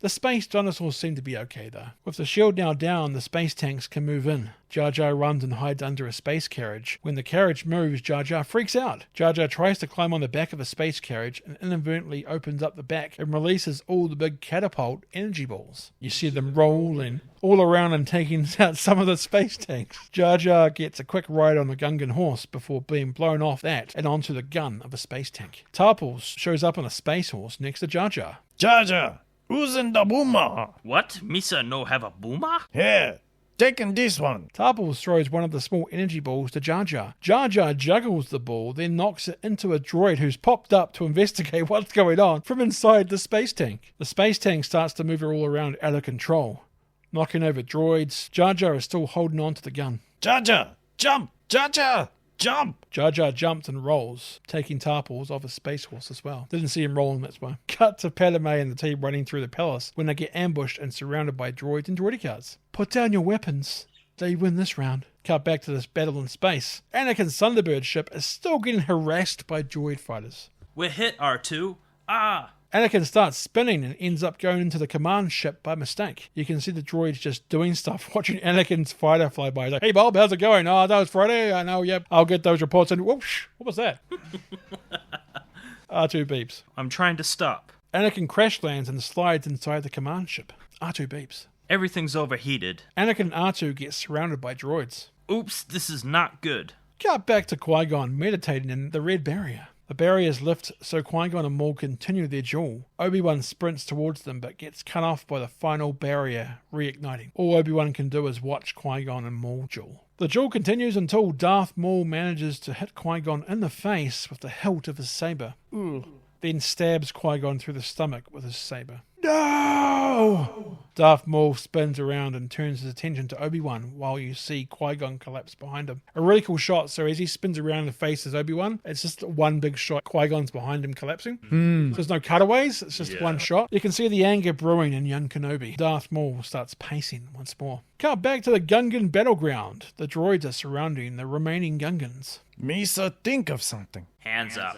Might give up. Tarpals just looks at the surrendering Jar Jar in disappointment, like, come on, man. Cut to the Naboo palace. Padme and the team are getting marched along by some droids. They are marched to Gunray. Your little insurrection is at an end, Your Highness. Time for you to sign the treaty and end the pointless debate in the Senate. Then, Cosplay Queen appears in the corridor. Viceroy, your occupation is ended. After her. This one's a decoy. Like the way he says it, he goes, after her, this one's a decoy. Decoy. The droids go after Cosplay Queen and her team. Padme then gets to her throne and presses a button on the chair to open up a hatch on the arm of the chair. There are a couple of hand blasters in there. There are, however, 9 other buttons on that arm of the throne chair. I wonder what the other buttons do. So I've already got 4 things here, what I think the other buttons might do. Hole in the floor. Like a trap, like Return of the Jedi? Yeah. Trapdoor? Yep. Possibly. Trapdoor. For me, one will probably be to answer hollow calls. Oh, yeah, that makes sense. One to contact other staff within the palace. One will be to start the massage function in the chair. That's important. And one to start a music playlist. Oh, yeah. Essential stuff. Engage space Spotify. Padme throws one of the hand blasters to Captain Panaka. Padme and Panaka dispatch the remaining droids in the room. Padme has successfully captured the Viceroy. Now, Viceroy, we will discuss a new treaty. Cut back to an angry Obi-Wan, still waiting for the last red barrier to go off. Darth Maul is waiting for him, eagerly. The two reignite their lightsabers, knowing the barrier is mere seconds from going down. So it must be the Force, they know it's about to go off. Or it might be a big clock above them you can't see. 5, 4... It's like a crossing. And you see the countdown. Barrier goes down. Obi-Wan goes straight at Maul. Can see the aggression in Obi-Wan's saber moves here, so he's fighting angry. No longer defensive, the two fighters show an amazing display of joy. So Obi-Wan stepped up his game and gone on the offense. And it does show, like, watch him earlier where he's just trying to stop Maul. This one he's trying to kill him. Obi-Wan's aggression pays off as he cuts Maul's lightsaber in two and kicks Maul to the ground. Maul has only a single-bladed lightsaber now. So it's good it still works when cut in half, you know. Could be one of the ones where both ends broke off, but no. Must have been a good quality lightsaber. Oh, yeah. Super handy. Maul gets back up after Obi-Wan flips over him. Maul starts to gain momentum by kicking Obi-Wan, then knocking Obi-Wan down and force pushing him into a big chamber hole. Obi-Wan falls, but manages to hang on to a nub in the hole. Obi-Wan has nowhere to go as he's left hanging by his hands, with falling being his only real option, as Maul looks on from above. Maul kicks Obi-Wan's lightsaber into the pit. So it's like, oh, well, that's it, gone. Someone down at the bottom of that pit's like, man, today's been boring. All of a sudden, bam! Lightsaber in the head. Obi-Wan makes a big deal to Anakin in Attack of the Clones about never losing your lightsaber. I'm guessing he thinks of this as to why. Cut back to the space battle. R2 gets Anakin's Thunderbird power back online. Yes, we have power. Shields up. Anakin's fighter floats up. Droids fire on the fighter, but with shields up, have no effect. Anakin starts shooting the droids like space fish in a space barrel. Anakin sets some heavy laser shots which inadvertently hit the power core of the command ship's main reactor, How did that happen? blowing the core up and causing the ship to lose power. The Trade Federation crew on board are stunned as nothing can break through their shields. Let's get out of here. Anakin sets off in the Thunderbird fighter. The ship is blown up around him as he makes his escape. The Naboo pilots are confused as to what is going on with the Federation command ship. It seems to be blowing up from the inside, but the Naboo fighters didn't hit it. Anakin continues to make his way out of the command ship as it's still blowing up in sections. Now this is pod racing. There you go. Yay. Classic. Naboo fighters see Anakin's ship come racing out of the command center's main hold. Anakin and the Naboo fighters celebrate the victory as they race away from the exploding droid command ship. Meanwhile, on the ground, the droids power down at the Gungan battle. With no command ship, the droids are no longer active. This is why I don't like always online games. Server down. Yeah. Wasn't they doing? The controlled ship has been destroyed. Look. Tarple shoves a nearby droid to the ground. They are broke. The Gungan's chair. Meanwhile, Obi-Wan is still hanging while Maul does the dick move of using his lightsaber to slash the edge of the hole, which sends sparks down at Obi-Wan. So dick move, man. It's already in a hole. Enough to put him off. As Obi-Wan fights to hang on, he remembers Qui-Gon's lightsaber and looks over at it, as well as seeing his master lying there motionless. Obi-Wan stares intently at Maul. Maul gives angry yet confused dog look back at him. Obi-Wan uses the Force to move Qui-Gon's lightsaber, then leaps high into the air. As he's in midair, he grabs Qui-Gon's lightsaber and flips over Maul, slicing Maul in the same motion. This is what Anakin tries to do to Obi-Wan at the end of Revenge of the Sith. But Obi-Wan knows how to defend it against Anakin because he's done the same move himself. For years, I never clicked to that Anakin's doing the same move Obi-Wan did in Phantom Menace. I just thought that Obi-Wan knew him so well that he could defend it. Yeah. Unless, maybe I'm just grasping at things, but it seems like Obi-Wan knows it because he did this to Maul, and that's what Anakin tried to do to him. No, he did it first. Yeah, both results were Obi-Wan cut body parts off. He said don't try it. Darth Maul was in total disbelief and stands there for a moment, then falls back down into the hole, splitting in half as he falls.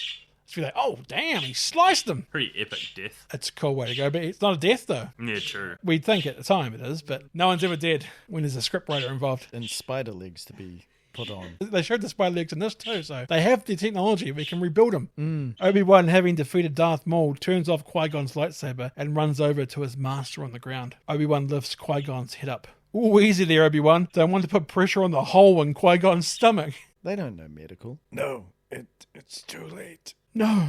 Obi-Wan, promise. promise you will train the boy. Yes, master. He is the chosen one. He will bring balance. Train him. Beater. Qui-Gon goes with the Force. Or in harsher terms, he's space dead. Not just dead, space dead. It's a pretty big ask for Obi-Wan, who's still a Padawan, to train a Padawan of his own before he's even started as a Jedi Knight. That could be another thing where Anakin falls, is because Obi-Wan's not experienced enough to know what to look out for. Exactly. He does say, I failed you. Not that I think Obi-Wan really did, but I think that could have been a part of what would have been better if Qui-Gon was teaching him. Cut to the Naboo Palace on the outer courtyard. A ship lands to take the arrested Viceroy and Haku away. Padme is back dressed as the Queen. Obi-Wan, Anakin, and Captain Panaka are all there too. Now, Viceroy, you're going to have to go back to the Senate and explain all this. I think you can kiss your trade franchise goodbye. As the group lead Gunray and Haku away, Palpatine shows up. We are indebted to you for your bravery, Obi-Wan Kenobi. Must take some real self-control from Palpatine here not to only strike Obi-Wan down right there, but also to sound thankful that Obi-Wan was the one that ruined his plans and what he believes at the time killed his apprentice Darth Maul. And you, young Skywalker, we will watch your career with great interest. Palpatine walks off smiling and approaches the Queen. Congratulations on your election, Chancellor. Your boldness has saved our people, Your Majesty. It's you who should be congratulated. Together we shall bring peace and prosperity to the Republic. Don't you mean order, Palps? Cut to the Jedi Temple. Obi-Wan is in a room with Yoda. Confer on the level of Jedi Knight the Council does, but agree you're taking this boy as your Padawan learner? I do not. Qui-Gon believed in him. Yoda lets out a sigh of sorrow. The chosen one the boy may be. Nevertheless, you can hear the Imperial March theme coming here. It's very subtly put in there. Grave danger I fear in his training. Master Yoda, I gave Qui-Gon my word. I will train Anakin. Without the approval of the Council, if I must. Wow, Obi-Wan isn't even a rule breaker and he's still doing this. Qui-Gon's defiance I sense in you. Need that, you do not. Yoda takes a breath. Hey. Agree with you, the Council does. Your apprentice, Skywalker, will be. Cut to night in Naboo. Pretty much all the main characters are there watching Qui-Gon's body burn in a traditional Jedi funeral ceremony. Jar Jar lets out a heartbreaking whimper of sadness. It's actually emotional. Can capture the moment his heart breaks. Obi-Wan looking cool in a hooded Jedi robe though. Obi-Wan turns to Anakin. What will happen to me now? The Council has granted me permission to train you. You will become a Jedi, I promise. Mace Windu is also hooded. He speaks with Yoda. There's no doubt the mysterious warrior was a Sith. Always two there are. No more, no less. A master and an apprentice. But which one was destroyed? The master or the apprentice? The camera then does the shot of Anakin, Obi-Wan, Padme, and then stops on Palpatine. So you see them all look in the same direction, and it just goes down their faces and it stops on Palpatine. A really awesome shot that shows the characters who will define the remainder of the prequel trilogy. The focus blurs out all but Palpatine, exposing him as the main focus moving forward. Cut to daytime. There's a celebration parade in the city streets, welcoming the Gungans in. I like the Gungan drumming band. Bibble is holding on to what looks like to be one of those static electricity current balls you see at science expos. Bibble is next to the Queen and Chancellor Palpatine. Obi-Wan and Anakin are there too. Anakin is now dressed as a Jedi Padawan. Rat tail, haircut and all. Obi-Wan's rat tail has been cut. I wonder what they do with him afterwards. They tie them all into a ball and then it becomes a rat tail king. King Rat Tail. Lastly, R2 is standing next to Anakin. Boss Nass and Jar Jar get off their parade space dinosaur and walk up to the palace steps up to where Queen Amidala and co are waiting. Queen Amidala hands the static ball over to Boss Nass. Boss Nass yells and holds the static ball high in the air in celebration. End of movie. Right, now that we've run through the film Star Wars Episode 1, The Phantom Menace, let's go to our ratings. Nobody does it, Bennett. We have 5 categories, of course, 5 stars. Being that I started this when I only had 2 people podcasts, is that 2 people's will count and 1 won't. Usually it's me that doesn't count, being the host, but in this situation, Ross, since you haven't seen Phantom Menace for a lot longer than us? Yeah, mine are totally based on memory, which has definitely been like reinvigorated doing this. Yeah. Like there are many things that I was like, especially the Darth Maul scenes before I was struggling, but then like as doing it, totally came to mind. And we'll still have you do your ratings. Just don't count in the final charts, just so we can say for fair, say at least we watched it recently. They just don't count. For story, Tenson, what have you given Star Wars out of 5? I've given the story 2.5. I think that there is a lot of meandering and it's not very interesting. The story takes a wee bit to get going, and I get that it needs to establish the backstory of Darth Vader and all of that, but I just think that, yeah, it's a lot of the political stuff at this point in the Star Wars saga isn't very interesting, but as we discussed in the podcast, I think it's setting up the wider arc of the saga as a whole. So yeah, in that sense, I've given it 2.5. And Ross, what would you give story for Star Wars Phantom Menace? I've got the same, 2.5. Yeah, totally agree with you, Tenson. There's so much of it that, especially as like a first movie to kind of reinvigorate, they could have either gone a lot more action or they could have gone, I don't know, just something that was slightly more interesting. But in terms of the prequels, it does set up. So it is kind of necessary, but a lot of it's just, it's not very... Yeah, you're not watching this one to be like, oh my God, that was an amazing story. Apart from like a couple of other sections, which we'll probably cover later in the ratings. But I've given story in Star Wars Episode 1, and I swear none of us have actually looked at each other's stats. A 2.5. Pretty much exactly what you guys said. When this movie came out,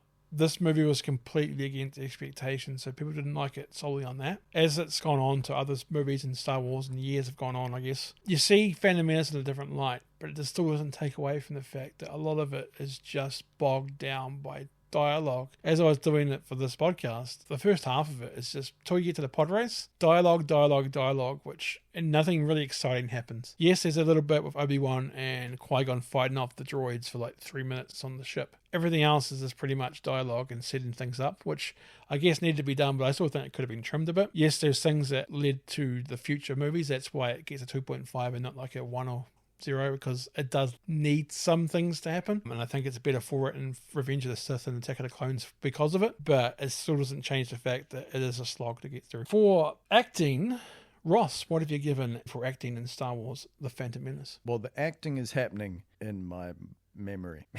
So this might be wildly off. I went for a 3 just because serviceable. None of it's great. Although, what you were saying about, what was the kid's name? Jake Lloyd. For him as a young actor, obviously you got to give props there. For everybody else, yeah. I've given acting a 2 out of 5. I think the acting's, they do what they can with the script. A lot of it's due to the script and how they were told to do it. But it doesn't change the fact that a lot of it was pretty wooden and it sounds like they're just trying to get through to the next thing. Even Qui-Gon and stuff, I know they're Jedis and they're supposed to not feel emotion, but it doesn't mean that they're not supposed to sound boring. And unfortunately that happens that way. Like a lot of the times they're just going through conversations and you're just like, oh God, this is like a seminar. Of course 3PO and stuff's a nice little energy boost and stuff like that. And like I say, Jake Lloyd wasn't the worst part. The best part, I think the best actor in this is probably, it's funny enough, it's probably Jar Jar. He's the most lively person in this, which is the person who got the most grief from it. He's not boring. The other actors kind of feel like they might be a little bit boring. And they're not unknowns either. Liam Neeson, Ewan McGregor. And they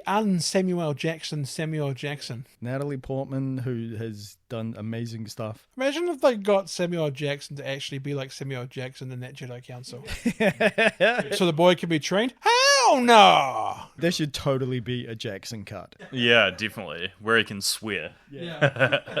So, Tenson, what have you given acting out of 5 for Star Wars? I've been a bit nicer and given it a 3, mainly because I think that a lot of it is to do with how bad the script was, and a lot of the times when you need somewhat of a decent script to be able to actually perform, and George Lucas isn't a great writer. He's terrible with dialogue. So I think in general the actors did what they could could with the script. Do kind of agree with what you were saying, that they could have made it sound not so wooden, but, I think they did the best that they could with the material.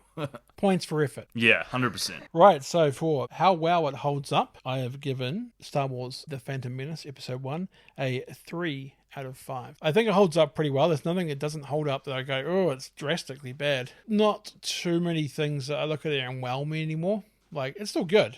It's still passable, but I think it's held up pretty well, but I don't think it's like... I'm comparing this to like Jurassic Park and Terminator 2, where you look at it and go, holy cow, this still looks like today's technology 30 years ago. I look at Star Wars and go, it looks like it was made in maybe early 2000s. It's fine without being incredible. Tenson, what have you given? I've given it a 2. I think it is held up pretty poorly, to be honest. I think the CG has aged like horrendously. When you compare it to like Lord of the Rings and stuff like that, it's definitely not held up to the same standard as like Lord of the Rings. Yeah, I think that the CG, you can tell that it's like so much green screen and everything like that. But there was, a couple of moments like the underwater planet that we mentioned that I thought was pretty cool, and that's probably held up the best, so I've given it a 2 based on that. But yeah, overall, not great. Fair, especially that good point when you compare it to Lord of the Rings, which is the same time, and you look at that and go, this can't be the same era because Lord of the Rings is way better. Did they come out at the same time? 2001, and this came out in 99, so they were making first parts of that in 99. Yeah, I think it had started production in 99. That's like... That's an unfair comparison. Yeah. Ross, so what have you given how well it holds up? I went 3, but then again, I'm just basing it on what I kind of remember. There were some cool things in it, like the pod races, the underwater cities, the fights. But I can probably guarantee that if I rewatched it, I would change that score. And I'd probably be going with you, Tenson, and going like, that's not so good. For music, Tenson, what have you given it? So music I've given 4.5.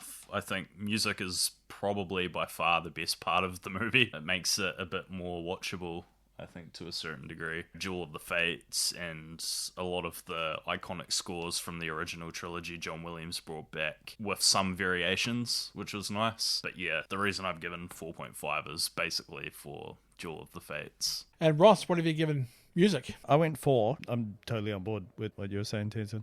Like, it's just so instantly recognizable, keeps to what was being established during the 70s and the 80s, just kind of subtly rearranges and also kind of sets up not only the prequels, but also the sequels?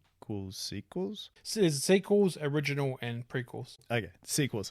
It kind of sets a blueprint for, all the future movies to be like, okay, you can take it and tweak it and still have it sound completely and utterly Star Wars. Yeah, also helps that John Williams still was the one doing it. Yeah, definitely. For music in Star Wars Episode 1, The Phantom Menace, I have given it a 5 out of 5. Damn. The Duel of the Fates is simply the best music in Star Wars. It beats out the Imperial March for me. Beats out the main theme. Whenever I hear Duel of Fates, I'm ready to run through a brick wall. I've got so many to pick from in Star Wars. Like the Across the Stars theme in Attack of the Clones, that is so, beautiful. But yeah, Duel of the Fates is so iconic. Something about Duel of Fates is just perfect to listen to. Like, it has so much different elements to it. It just kind of combines so well to it. Also, the March theme for the droids, I think, is actually a really good piece of music. So there's enough new music in here for me to say, okay, it's not rehashing the old stuff, but it complements the old stuff, and it sounds like it belongs in the same world. He is really good at themes. Each theme sort of defines the character that he writes for, which I think is really good. Yeah, but I think you're right. The music is the best part of The Phantom Menace. Not to say there's not good parts, but I give it 5 out of 5. It's hard to beat 5 out of 5 for me, but I think the music is brilliant. So we're getting into the last category. Visuals, iconic or amazing shots or moments. Russ, what can you remember? Yeah, I kind of got into it a bit with how well it holds up. I went a 3. It's because there are some things that are pretty cool ideas, like pod racing, the Maul double saber. There is some cool things that persist in spite of all its shortcomings. For visuals, iconic moments or shots, I've given this a 4 out of 5. Even though there's a lot of stuff that get bogged down in this movie, there are some shots that you just look at and can't forget in Star Wars lore. The scene with Darth Maul obviously is in the hangar bay opening up doors and you see him with the lightsaber. The pod racing scenes, even the scenes of the droids opening up and onto the battle scene. Like, there's so many just great shots. The shot I mentioned with Darth Maul after he hit Qui-Gon, and Qui-Gon's collapsing while Darth Maul just gets ready to do it again. The shot at the end when they're looking all in the same direction, it's the 4 people that are going to be the main parts of the next 2 films of the trilogy. Just some really, really, really nice shots and moments that I think, let's say they put some glitter in that mud. There's some good moments. So that's why I gave it 4. Appreciate the moments, but don't buy the whole album. So it's there for the singles. Yeah, exactly. Tenson, what have you given visuals, iconic, amazing shots or moments? I've also given it a 4. I don't really think there's too much more to add because everything that you said was like what I thought. Greg, stop taking all the good moments. Yeah, you ruined what I was gonna say. No, I would say, yeah, basically everything that you said, like the jewel, the underwater city, like all of that is pretty iconic. Even like, can I just mention the poster for the movie? I don't know if you guys remember the poster with like small Anakin and then the like shadow? the shadow of Darth Vader. I think that was actually Drew Struzan that like designed that poster, and he recently passed away. So like that poster as well is like iconic. 4 for that one. Yeah, I agree 4 with for that one. We agree. Ross is has to remember. Right, so what we'll do is we'll tally up the scores and we'll see what we've got. So Tenson, you gave it in the full amount a 17 stars out of a possible 50. Ross, you gave it a 15.5. I gave it a 16.5. Out of a possible 25. Sorry, yeah, so 16.5 out of 25 for me, 15 for you out of 25, Yep. and 17 out of 25 for Tenson. Sorry about that. So that would mean it is a 33.5 stars out of 50, which puts it in 24th equal with a movie that used to be on the worst of the worst. Ooh. Men in Black International.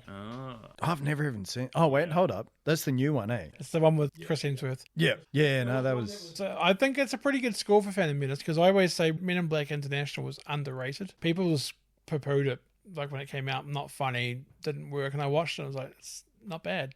I enjoyed it. I had fun. Doesn't have to be the best. It has to be entertaining. 33.5 stars out of 50 for Phantom Menace, which puts it in 24th equal with Men in Black. It beats out movies like Bill and Ted's Excellent Adventure, Jurassic Park 3, and with 32 stars, Star Wars Episode 2 Attack of the Clones. Yeah, that makes sense.